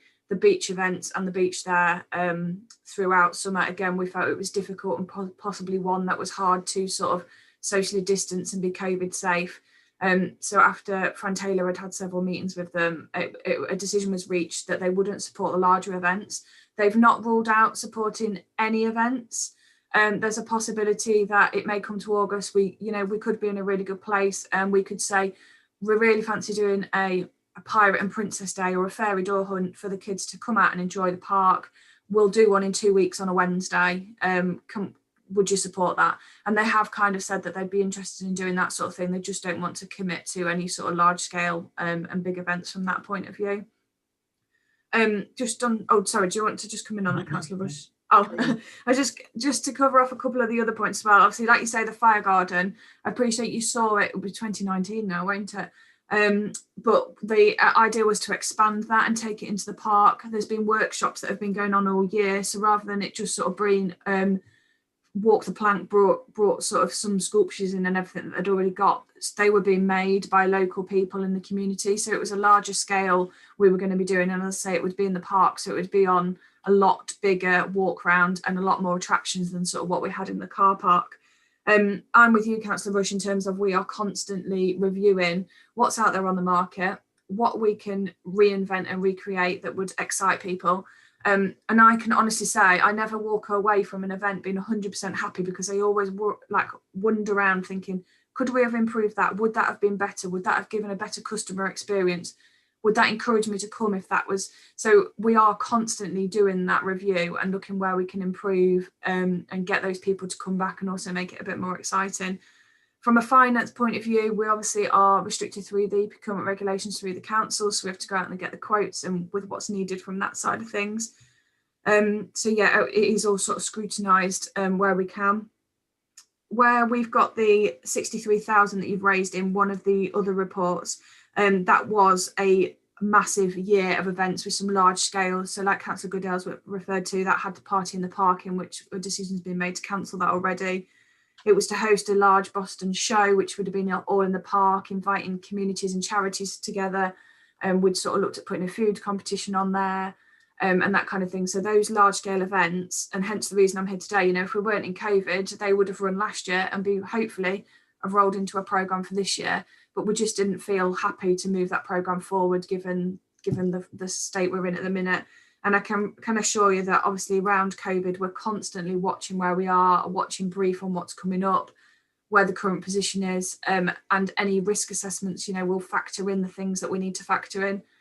I think it's wishful thinking that from the 21st of June, where it says all social contact will be removed, I think in the roadmap or something, I think we are fully expecting that any events we organise for August, we're trying to think of events we can do that can be socially distanced. So when we were able to do our outdoor cinema last September, I don't know if anyone saw, but we sprayed big love hearts in the park and you all sat in a love heart. So you came to the outdoor cinema and sat in a love heart. So it'll be things like that, if we're able to do a storytelling or some outdoor theatre, a small outdoor theatre performance, we can look at options like that where people will have an area that they can come as a group or as a family and sit in there and then socially distance, obviously outside, so the risk is lower as well. So that's, we are constantly looking at, because we're the same as you, we don't want to be putting something on and then causing a spike. Can I carry on, Mr. Chairman? Indeed, Councillor Rush, yeah. Thank you. Thank you for that, Christina. And of course, hallelujah to what you've just said. I mean, I understand that you work very hard and it has been a spectacular sort of 2 or 3 years, I believe, of the Christmas and Lights and other events that have happened. A couple of things I'd like to ask, though, really is, and you mentioned the big local one, so I think that's covered that all right. However, I do worry though about the outdoor cinema, which you actually touched on, and I understand as well that some of the innovative ideas that you come up with the love hearts, etc., on the floor was excellent. But and you can never say something like, "Does it pay us to do this?" But I do worry that the cinema is not as popular as maybe I would have liked to have seen it to be. Or is that because of the restrictions? Are we suffering because of that sort of knock on? Or is it something that isn't as trendy as we thought it would be, really? That's that sort of part of it. And also there was one question in here, and I do apologize, I can't find where I put it, but I thought there was an event in here where we were going to run that was paid paid for by gate or by entry or something like this. Does that ring a bell with you, Christina? Party in the park, I would imagine that would have been. So adults were going to pay, kids were going to be free. That was in August report for last year, but obviously that's already been taken out for this year. All right, okay, so it's a moot point really, but I wondered how you'd overcome the idea that the park being a public facility and the proposal to charge, how you actually weaved that or got through with that. And that's for my information. I'm not testing you in any way. Yeah, no worries at all. No, we weren't closing the whole park, so it was only an element of the park. So the park, certain elements of the park would be open, so we weren't closing the whole park. But I'm not aware of any restrictions that we can't close the park. Obviously, if you've got any information on that, we'd be pleased to hear, because we closed part of it for the outdoor cinema, and have done, and we don't have any issues. So if there's something that we're not privy to, then please share that with me. Because forgive me, I think I've misunderstood what I'm saying. I thought that we couldn't charge for events in the park. My understanding was during the course of the time of the party in the park, which at one time I'm sure we'd all remember was a fantastic event that for some reason had to die. And I thought that part of that was the fact that we tried to charge for it. But I thought it was illegal to charge anyone for going into a public park, which belongs to those people that are walking through the gates. It's not something I'm aware of, so I wouldn't be able to give you an answer directly on that, I'm afraid, Councillor Rush. My understanding, obviously, with Party in the Park was, as you so put it, it died because of the costs associated with it. And it was just, it had got so big that the cost then had increased so much that it was basically came down to the fact of finances, that the only way to carry it on would have been to charge for it. It may have been, I suppose, that could have been a clause, but we can look at that. But as I say, the events we are running, we're not closing the whole park. So, and we've never had any what sort of challenge that in terms of they want, so with the cinema, we kind of block off the bottom bit. So the top of the park is still available if people want to use it. And Party in the Park was looking along them lines for this year if it had gone ahead. Well, obviously last year it was meant to go ahead. Would you mind looking into it for me and finding out the legal standing of whether you can or can't charge to go into the park? I mean, it's a fairly see what I can find out. Please, if you would, that's fine. And thank you, Mr. Chairman, for allowing me to speak again. Thank you, Christina. I was just going to say, on the outdoor cinema, just for September, we did reduce the numbers. We can normally accommodate 499 for our licensing in there, but because of the COVID situation, we did reduce that down to 200, just to limit numbers. So obviously we didn't expect that September one to be as busy. I think we were at about 150, 160. So we were close to the capacity we would have taken at that. Some nights have gone really well. We've had sellouts, so we've sold all 500 or 499 tickets. And then other nights haven't been as well turned out. It could be the film choice, and I kind of have to partly take responsibility for that myself, because it is myself and my team that pick the film choices. But yeah, they've varied. I think that it depends what you're showing. As I say, some are more popular than others, and they are still well attended across, so they are still quite popular, I think. But yeah, like you say, it's a constant review, so if people don't want to carry on moving them forwards, we really don't have to. But it's a classic case of re-evaluation, isn't it, every time as we move along? Yeah, okay, thank you very much. Thank you, Brian. I mean, I think just to pick up your point about the park, I mean, I agree with you. I don't think we can charge people to use the park per se, but I would prefer Party of the Park to be free. But as has been pointed out, the cost of it is so great. But in the past, parts of the park have been fenced off, if you like, or such as the cinema and other things that used to happen and have happened in the past. So I don't think it's anything happening that's never happened before. I think, but you are right about charging people to enter the park. But I don't think any of these proposals will stop anybody entering the park. Mr. Chairman, if you'll bear with me, I think that we got round it in the end up. There was an issue and it became a problem. And this is why I was asking Christina for clarity. But I do think, I'm sure I remember as the Party in the Park became much more popular than we ever thought it would be, and it was a fantastic event, we ended up having to try and pay for it through the stalls being charged for, so to speak, and making the books balance through that. And I think that worked, but I still don't understand why it finished, if in fact it did work. But I look forward to Christina coming back with some, what would you call it, solutions, or at least at least to accommodate me with the answer. Yeah, I mean, I think the last event was actually was a there was a marquee in the park and was fenced off and was charged for. But I mean, we'll wait for Christina to get back to you, Brian. Thank you. Okay, right. Thank you for that. Any more speakers? No. Okay then. Well, it has been moved and seconded that we go by as part of the recommendations and approve option B. So if we can take the vote, please, Pippa. And that option B is obviously to spend the extra 6,000. Yeah, sorry. I'll call members' names in alphabetical order. Please, could you answer for, against, or if you wish to abstain? Councillor Alan Bell. Could I have some clarification on it first? Is it 1 or 2 that we're voting for? Because I was totally confused there, Chairman. It's 1, but it's Appendix B in the pack, but it is 1, the one with the extra 6,000. Right. 4. Thank you, Chair. Thank you. Councillor Anton Danny, sorry. Yes. 4. Yourself, Chair. 4. Councillor Martin Griggs. 4. Councillor Neil Hasty. 4. Councillor Brian Rush.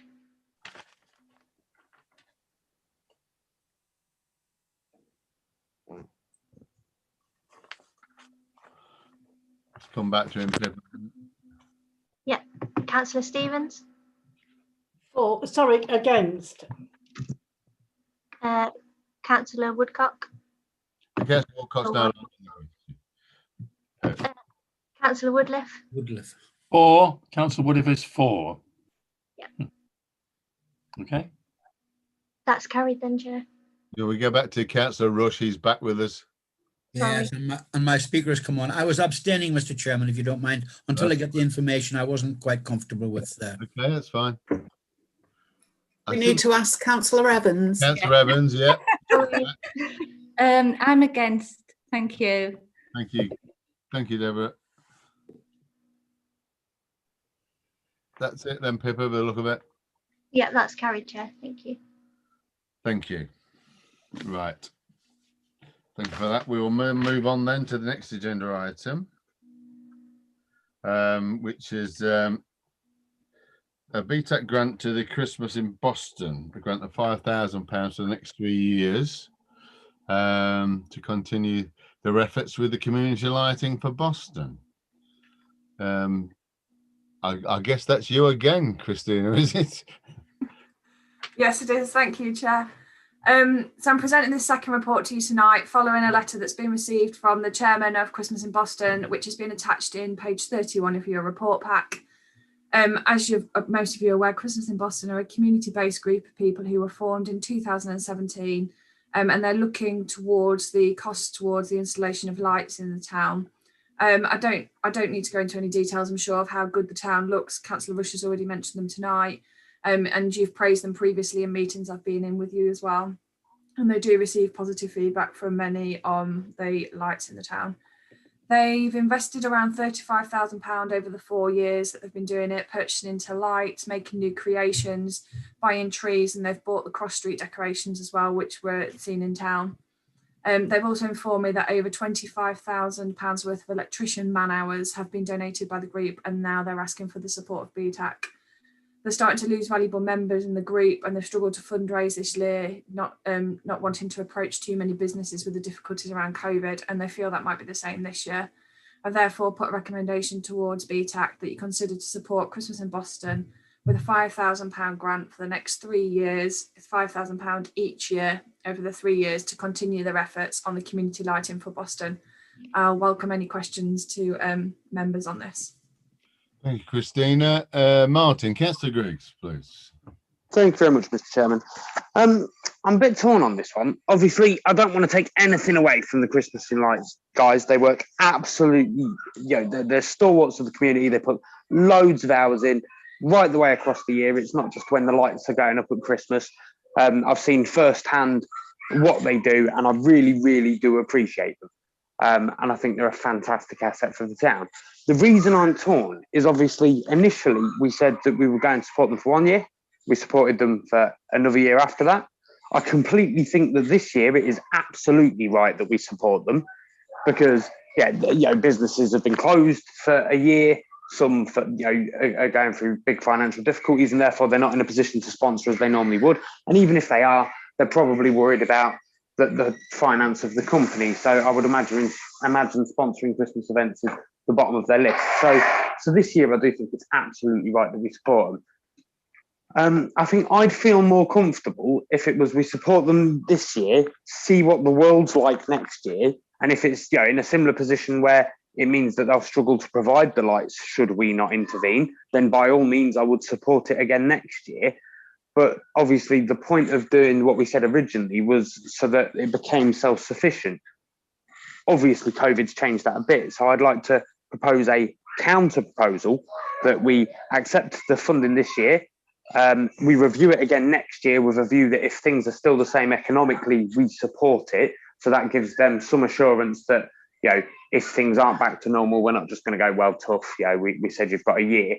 But I think I'm going to struggle supporting the whole 3 years in one go.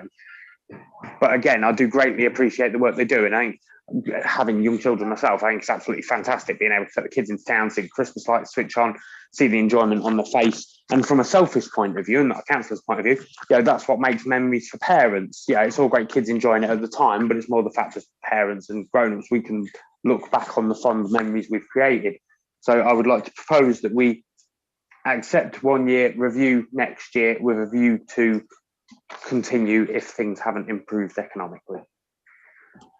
Thank you, Martin. I'd like to second that, Chair. Okay, that's seconded by Councillor Bell. Cass Stevens. Well, Councillor Bell stole my thunder. I'd got my hand up to either propose or to second, but I think we need to support this year, definitely. And so I'm in favour of what Councillor Griggs has put forward. Thank you. Thank you, Yvonne. I'm sure she'll forgive you, Councillor Bell. Councillor Woodliffe. Stephen. Well, thank you, Chairman. Yes, it's got my full backing. I mean, I would probably support it over the 3 years. I think they do a great job, and it's an investment in the town. This town is suffering pretty badly, and we need to show I think, a degree of confidence in the town and in the shops particularly. So I think that if we want to increase footfall, then we need to consider it over the 3 years. But I understand what Councillor Grigg has said, and I'll support his motion. It seems to be sensible. There's a general consensus, I think, that that's the way to go forward, and I'll go along with it. I'll just say that, I mean, you know my situation anyway, Councillor Goodale, Chairman rather. There's all this money sloshing around in these accounts. I like it spent. I know I pay my taxes. I like that money to come out and be spent on something, not simply slosh around in the council's coffers, And I look at that 70,000, I think, does it really need to be there? But of course, the Section 151 officer, he rules the roost, doesn't he? That's unfortunate. It's not £150,000 sloshing around in the reserves. Be thankful he might change his mind. Yes, it's got my full support. I back Councillor Griggs' motion. Okay, thanks much. Thank you, Steve. Brian, Councillor Rush, please. Thank you, Mr. Chairman. I suppose it's a case of explanation, really. I wonder why Councillor Griggs is so concerned and wants to keep it to 1 year, really. Have we not got the option on a 3-year project that we can revisit the books, if you like? Surely everything is up for re-evaluation as we go along. So I just would, maybe Councillor Griggs will give me a synopsis of why he is so cautious and what his concerns are, really. If you don't mind me going through him, Mr. Chairman, rather than you. No, I don't mind if you want clarification on his proposal. Would you like to come back on that, Martin, please? Thank you very much, Mr. Chairman. I did raise my hand to come back on Councillor Rush's point. So whilst I completely agree we could agree for 3 years and then dispute it, I think that's improper for council to do. I think or for BTAC to do rather, if we give a commitment to spend X amount for X number of years, I think any negotiation in the future would be bad faith, because if those guys volunteer a hell of a lot of their own time, sacrifice their family time, their working time often to get the job complete. I think if we said, we're going to give you 3 years funding, and then next year said, well, are we though? That would, I definitely wouldn't be comfortable with that. And as I said, originally, when the Christmas in Boston group was formed, BTAC's mood at the time was that we wouldn't support it as an ongoing expenditure. That being said, if it turns into, or again, my thoughts, that being said, if it turns into an ongoing expenditure to ensure it continues, I'm happy to support that. But I do think that, where possible, we should try and let businesses, if they're in a position and have recovered well, to pick up those costs. Then that allows us to better spend the money we collect via BTAC Precept on other initiatives within BTAC area. So that's my reasoning, Councillor. I hope that answers your question. Thank you for that, Councillor Griggs. And yes, and I wasn't suggesting for a moment that you were being tight with the money, if you like, for pardon the expression. However, what I am concerned about is this is one of the success stories, I think, for Boston Borough Council. And whilst it got off to a rocky start, we'll all remember that when at one stage the Borough Council were going to withdraw all the money for Christmas lights, etc. And there was enough people made enough noise that we rescued the project, really. And I'm really pleased that we did. However, everyone wants to work to some kind of a life plan or a work plan, really. And I would think that the Christmas in Boston team, and Councillor Griggs is right, there is 1 or 2 people have passed on and moved along and whatever. But they do provide a fantastic service for this town. And I worry that if you start putting restrictions on, like, we'll only give you 1 more year, it's kind of smacks of a lack of confidence in what's going to happen, really. I think we should continue to be confident. I think we should continue to support these people. And I'm quite sure, and I stand to be corrected, but I'm quite sure that everyone understands that we have to react to the market as it rises or falls.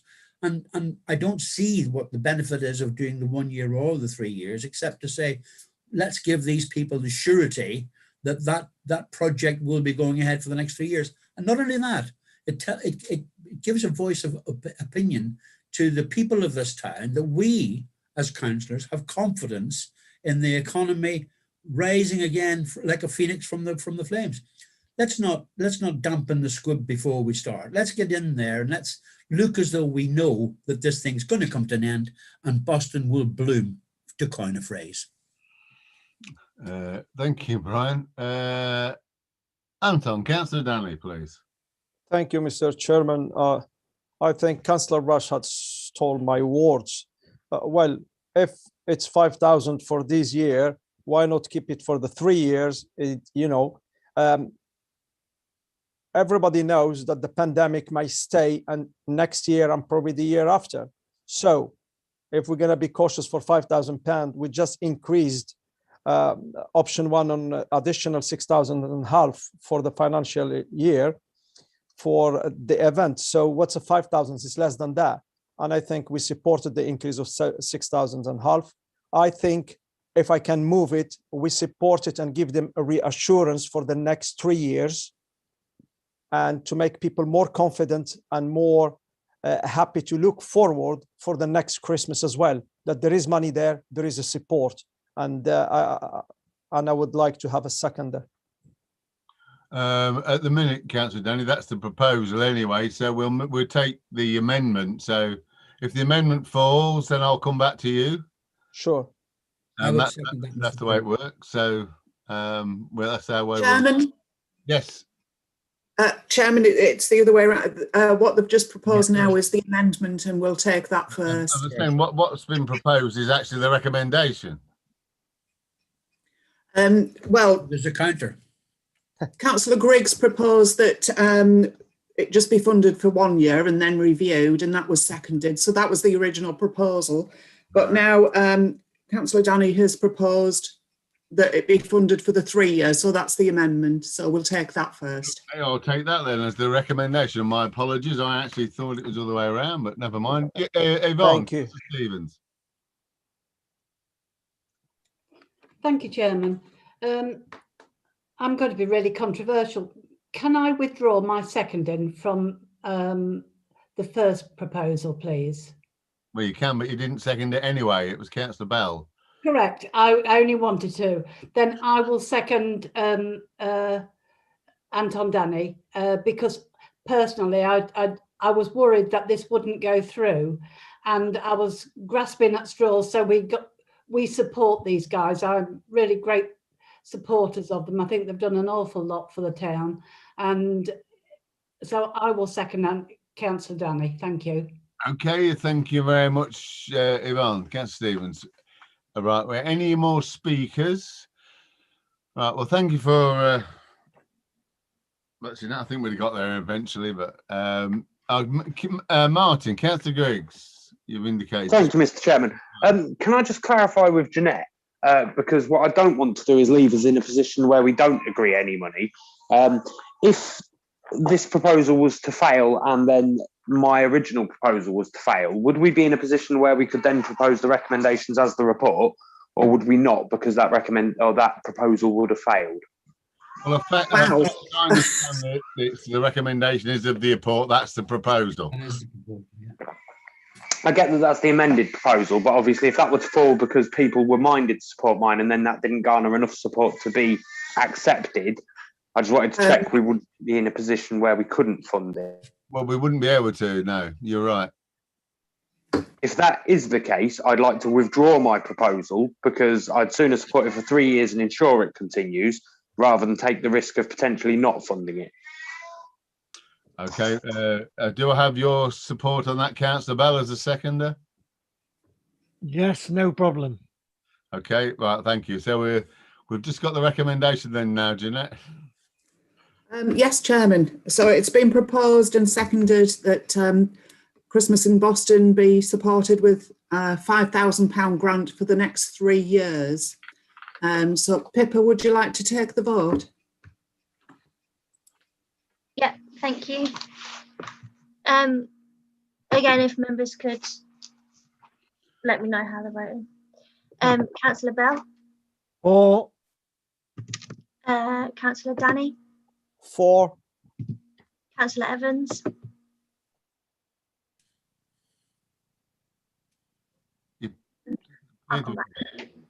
Yourself, Chair. For. Councillor Griggs. For. Councillor Hasty. For. Councillor Rush. For. Councillor Stevens. For. Councillor Woodliff. For. And Councillor Evans. Yeah, for, sorry, it just wouldn't unmute. Thank you. That's carried, Chair. Thank you, Pippa. Thank you, committee. That's it, carried. So at least that does give a bit of clarity to the Boston Lights, and I think we all agree that they do a great job for us and for the town. Right then, we'll move on to the work programme. Last item on the agenda. Is that you, Mr. Perry?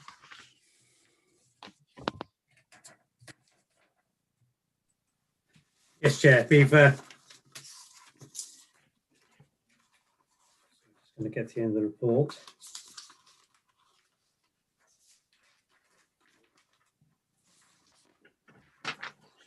Yeah, right on the back page.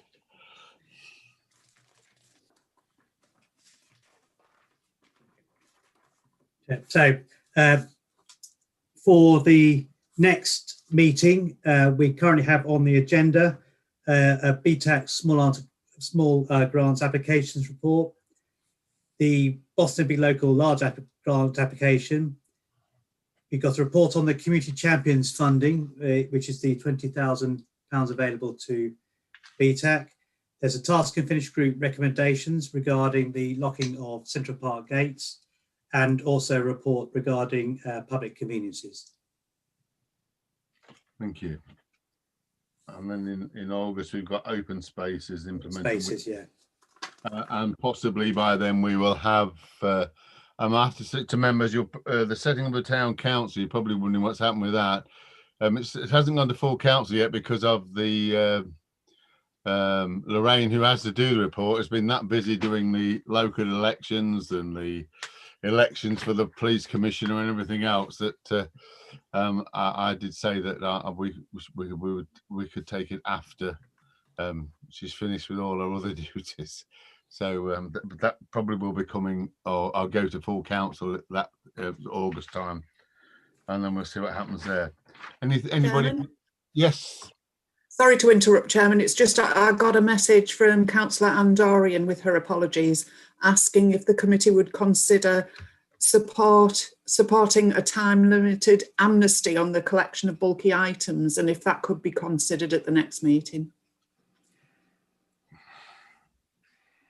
I know there's a lot of items on there, so but that was her suggestion for a future agenda, a time-limited amnesty on the collection of bulky items. Right. Thank you. Thank you. Thank you, Jeanette. I leave it to members. I mean, whether we, I think since Councillor Dorian has sent an email through to Jeanette, we can actually either decide whether to put it on our work programme this evening, or we could decide whether to just pass it forward to the Cabinet. I'll leave that to members, but I don't, looking at our, for May, there's a lot on the agenda for May. So I'm basically just members' views, really. I mean, I think it's a worthy thing to debate, but we do have a lot on the agenda for May. So, Councillor Stevens, you indicated, sorry, I'm engrossed in my own thoughts there. Thank you, Chairman. Well, before Councillor Dorian sent her email, my question was going to be, we've got the next meeting on the 20th of May, which is a Thursday. Shouldn't it be the 19th of May, the Wednesday? No, that's probably remiss of me, Councillor Stevens. I should have mentioned it because of the Alliance programme and the move to align meetings from the AGM with between East Lindsey and Boston, obviously to free up officer time. BTAC has been moved to Thursday. Oh, right. Okay. Thank you. I mean, I know it hasn't gone through the AGM and it hasn't received full council approval yet, but that's what I was. That's the information I was given anyway. Sorry, yes, I meant to mention that as well. That to put it to councillors, if that's acceptable, withholding meetings virtually.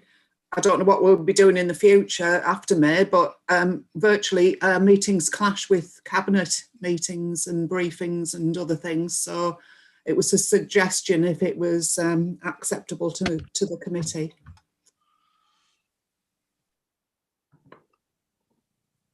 So I'll leave it to you. I mean, that's why I was. It was clashing, and because of the realignment of meetings, we would have to move. Obviously, we're a council committee, and the schedule of meetings will go to the AGM if we're having one this year. I assume we will be, but I don't know. But that's the information I was given. Anyway. Any members? Councillor Griggs. Yeah, it was just to give you my view on Councillor Dorian's proposal, as you'd asked for members' views. I think it's definitely a worthwhile discussion to have, but as BTAC don't collect the waste or have a budget for it, would it not be better to go to scrutiny first and then referred on to cabinet? That's an option which we have. Obviously, I mean, it's come to us. I mean, our only option is to pass it on to cabinet, isn't it? Yeah. That's all we can do as BTAC. We can pass it to cabinet because that's the only other recourse we have. We can't pass it to a scrutiny board. the only other recourse we have is it either goes on May, which is obviously very congested, if that's what members want, or we can pass it on to Cabinet to consider. That we have no other options. Councillor Rush, Brian. Yes, Mr. Chairman, thank you. And yeah, I can see there's an issue here. However, I would suppose that my colleague, Councillor Dorian, is concerned. I mean, we can't, it's too far away to up for August, really. So we got May, June, July, and I'm sure she's talking about bulky items mounting up. And to be fair, the town's in an awful mess. Thanks to the community, they are gradually resolving it all, and they've done a fantastic job. And maybe the BTAC group ought to be applauding them for their efforts. However, is there any reason why we couldn't put this particular proposal into the 5th of August, Mr. Chairman? I mean, I may be missing the point, but if there's nowhere else for it to go, it may even be a case of getting a small group together or something and having a sort of a 3-man sort of investigation unit or something. I mean, no, it can be put on to the 5th of August if that's what the committee wants. I mean, I have to say it's not within our remit, as you know, and obviously we have no budget for it. But if the committee want us to have, then I suppose that's something we'll have to look at. As far as the I can let the committee, well, it's not a secret, but the working group on the committee, which Councillor Hayes is also a member of, I called for an amnesty of bulky items at the last meeting, or not the meeting before last, and that working group is waiting for a report to come. So that it was asked for. I asked for it not at the last meeting, but the inaugural meeting, whether that would be a thing to consider. So they will be looking at it as well. So I mean, I'm happy to put it on the 5th. For the 5th of August, if that's what members feel is appropriate, that's fine. I'm just merely outlining the 2 options we have. We can either have it on the 5th of August or we can send it to Cabinet.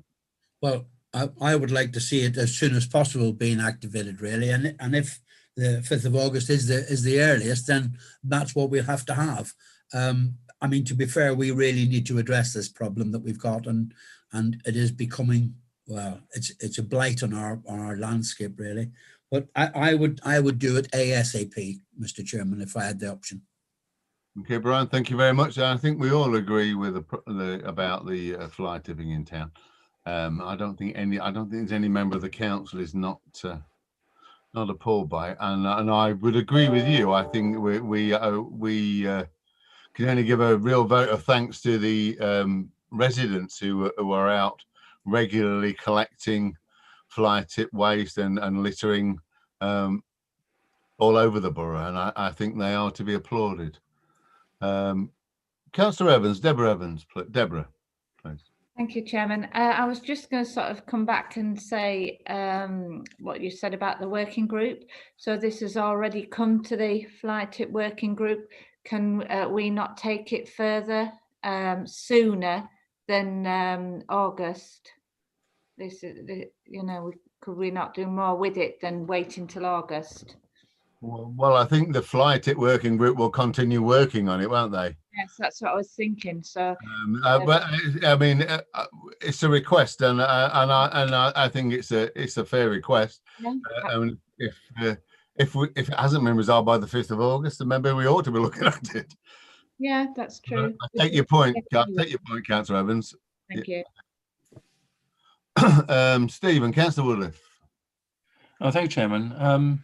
I think my worry is it's 5th of August is quite a long way away, isn't it, really? This is quite a big issue, and it's quite a serious one. Well, it is a serious one, no, not quite. It's really, I would say it's a council, full council thing, really. We have a task and finish group looking at all this, as I understand, or working group. Mm-hmm. It needs to come to a conclusion pretty quickly, and we can't allow, wait 5 months, can we, really, for a resolution on this. So I think the sooner it's brought to the powers that be, the people who make the decisions, the better, really, because after all, as has been pointed out, we don't have any power over this. We have no power over the collection of waste and so on.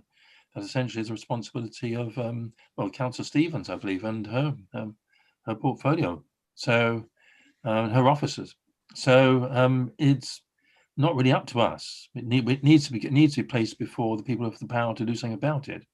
So the working group or the task and finish group, whatever, yes, must sit and resolve it. But of course, eventually will land in Yvonne's lap, I think, actually. So I'd like to see it. I'd like to see it resolved pretty quickly. I think Councillor Andoran's raised a very important point. I'm very concerned about fly tipping and the large items that are being dumped. But as I say, as has been said before, we don't have the power here to do that. We're merely a committee of the Borough Council, and we don't have any power to resolve it, whereas Councillor Stevens and her department possibly have. So I'll leave it there. Thank you, Chairman. Thanks, Stephen. Yvonne, Councillor Stephen. Thank you, Chairman. I would happily propose that we send it to Cabinet. This has been looked at, and it wasn't taken forward simply because it was thought that it would be a way of getting rid of people for getting rid of commercial waste if we've got skips there, and then it's another cost on to the taxpayer. Obviously, if my fellow councillors want me to take this forward to Cabinet, I will, and put it in their lap for them to decide the way forward. But it has been looked at. It has been thought of that it's got to be such a costly exercise when we've got other projects coming up. I mean, there's lots coming up that you're not aware about at the moment to dealing with the waste. And I would like to take everybody by the scruff of the neck and give them a damn good shaking if I caught them putting waste out there. And it's the nature of people, not the nature of the staff that's dealing with it. So, I mean, I think the only fair thing, because I think it's a good suggestion that as Councillor Dorrian's put forward.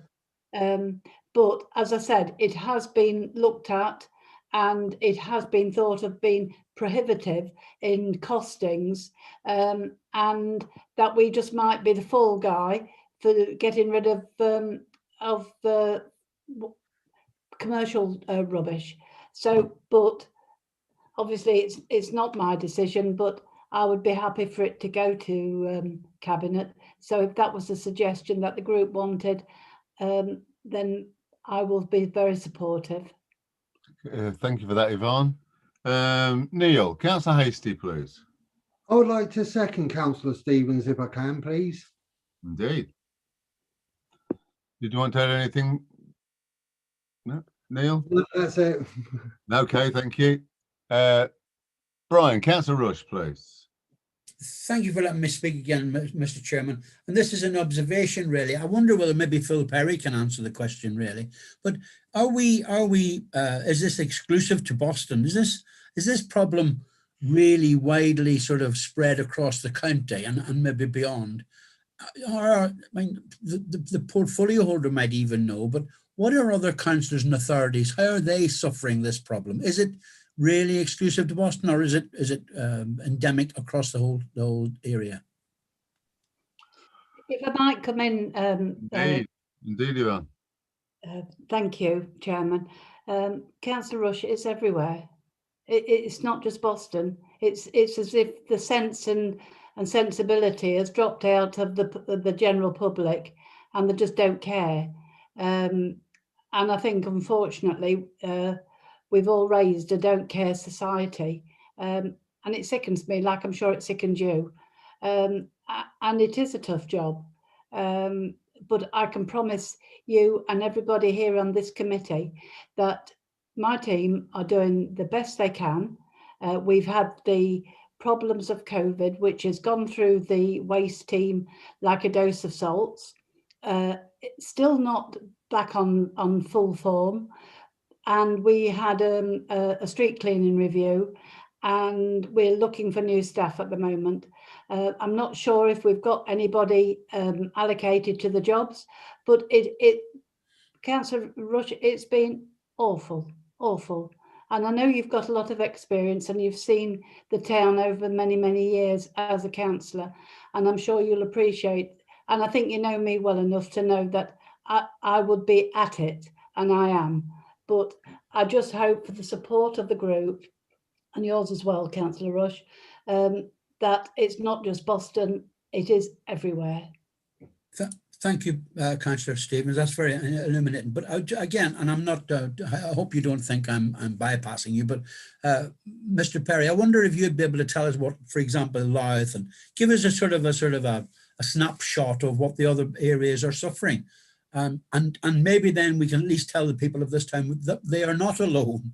Hang on a minute, Brian, the next waving at me. Yes, sorry, Chairman, sorry for interrupting. It's just that members are debating the matter and it's not on the published agenda. The public weren't given notice that this was going to be discussed, so it should really just be dealt with as to where on the work programme it's going or who you're referring it to. Well, sorry to interrupt. But I mean, I think members still need to decide whether it goes on the agenda or not. So, yeah. But thank you for that, Jeanette. Go on, continue, Brian, please. Oh, it was just to Mr. Perry, really. I wondered what, and as I say, I'm not trying to short circuit Councillor Stevens.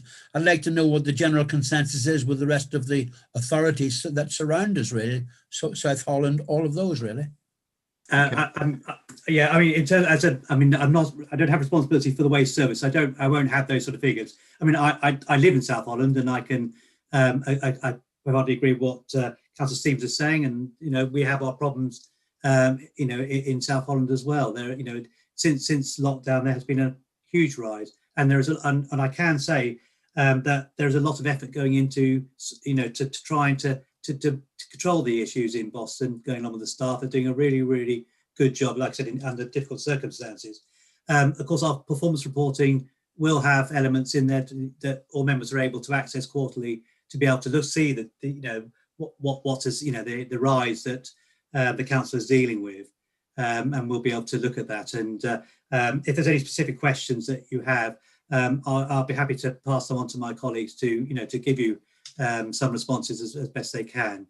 I'm sorry, I don't have the access to the system myself, not being a service area I have responsibility for, but I would like to assure the committee that the staff who work for the borough are working extremely hard to try and limit the impact that this has had, and they have worked tirelessly throughout the whole period to do that, and as Yvonne said, there has been some real challenges in the services, the service to keep going through this last year. It's been a very difficult time because the crews are at risk like anybody else, and they have achieved a lot. I think there are lots of the general public have been really good. They've also stepped up and come in support in terms of litter picking, as a chairman, told you earlier. So there is a massive response to try and keep on top of it. Like I said, the performance stats will give you some indication of how big the problem is. Thank you for that. Thank you for that, Councillor Stevens. And we must, of course, always thank the Wombles, don't we, really? Indeed. For the sterling work they do. Thank you very much. Right. As Jeanette has rightly pulled me back onto track, this is not really an item for debate. It's just really to decide on whether we put it on the work programme or not. I know we have the two issues, and Councillor Stevens has graciously said that she will take it to Cabinet if we wish. So I have Councillor Bell and Councillor Danny. Did you still want to speak, Councillor Bell? You took your hand down. Yeah, my questions have been answered, Chair. But I will concur with Councillor Stevens. I'm talking to my former colleagues in Nottinghamshire and Derbyshire, and it's horrendous in both counties. So it's not just Boston, it's all over. It really is. And I just want to say a big thank you to our staff working through the COVID crisis like they have. I think they've done a brilliant job. Really do. Thank Right. you. Thank you, Councillor Bell. Right, Councillor Danny. Thank you, Mr. Chairman. I want to echo the same thing because there is a programs on TV now about Britain and fly tipping. It's a pandemic. It's all around the country. And I think a couple of weeks ago, I seen, around Nottinghamshire, it was miles and miles of piles of rubbish, miles and miles, and it was hard to clear it up. And I will, thank the team and the cleaning team in Boston at what they are doing. They're doing a sterling job. They're driving every day. There is 2 new vans. There is one picking up all the mattresses and wooden stuff, and one picking all the bags around. It's on daily basis. I meet them. I see them on daily basis. They're doing a great job. But unfortunately, you clean one place, the next day you find another few bags again. You clean it again, it comes. It is a fight. And I think we hope we can get through it and people will get to their senses that their town, where they live, they should keep it clean. And that's all I would like to say. Thank you, Mr. Chairman. Right. Well, thank you, Councillor. Right. We call it to a halt there now. Now we have the option. This is the work programme of placing the waste amnesty onto the August 15th, which is an option which we can have, or we can ask Councillor Stevens to ask Cabinet to look at a waste amnesty, which is agreed to do. So I just basically what would the committee really want? I mean, it as said she will, and members seem to be amenable to that. So would that be members' preferred option that Councillor Stevens took it to Cabinet? Yeah. Yes, it's my preferred option. My option. Evan. But there's nothing to stop us debating it on August the 5th if we choose, is there? Nothing to stop us debating it on the 5th of August. We'll make a note of it and it will go on anyway. Yeah. And I think that's the belt and braces approach, if you like. So Yes. It's been discussed all over then. Yep. Is that I think that would suit everybody, I guess. Yeah. Okay then. Yes, Mr. Chairman. Right, I can't see any other hands saying that they're right. Well, thank you for that. I'll close the meeting. I thank you all for your attendance this evening. Thank you for your assistance, Jeanette, Phil, and Pippa. And I thank you all for your good humour this evening. As we move into the local elections, for those that are standing in the county council for re-election or for election, good luck, and have a good campaign. And for the rest of us, I'll see you after.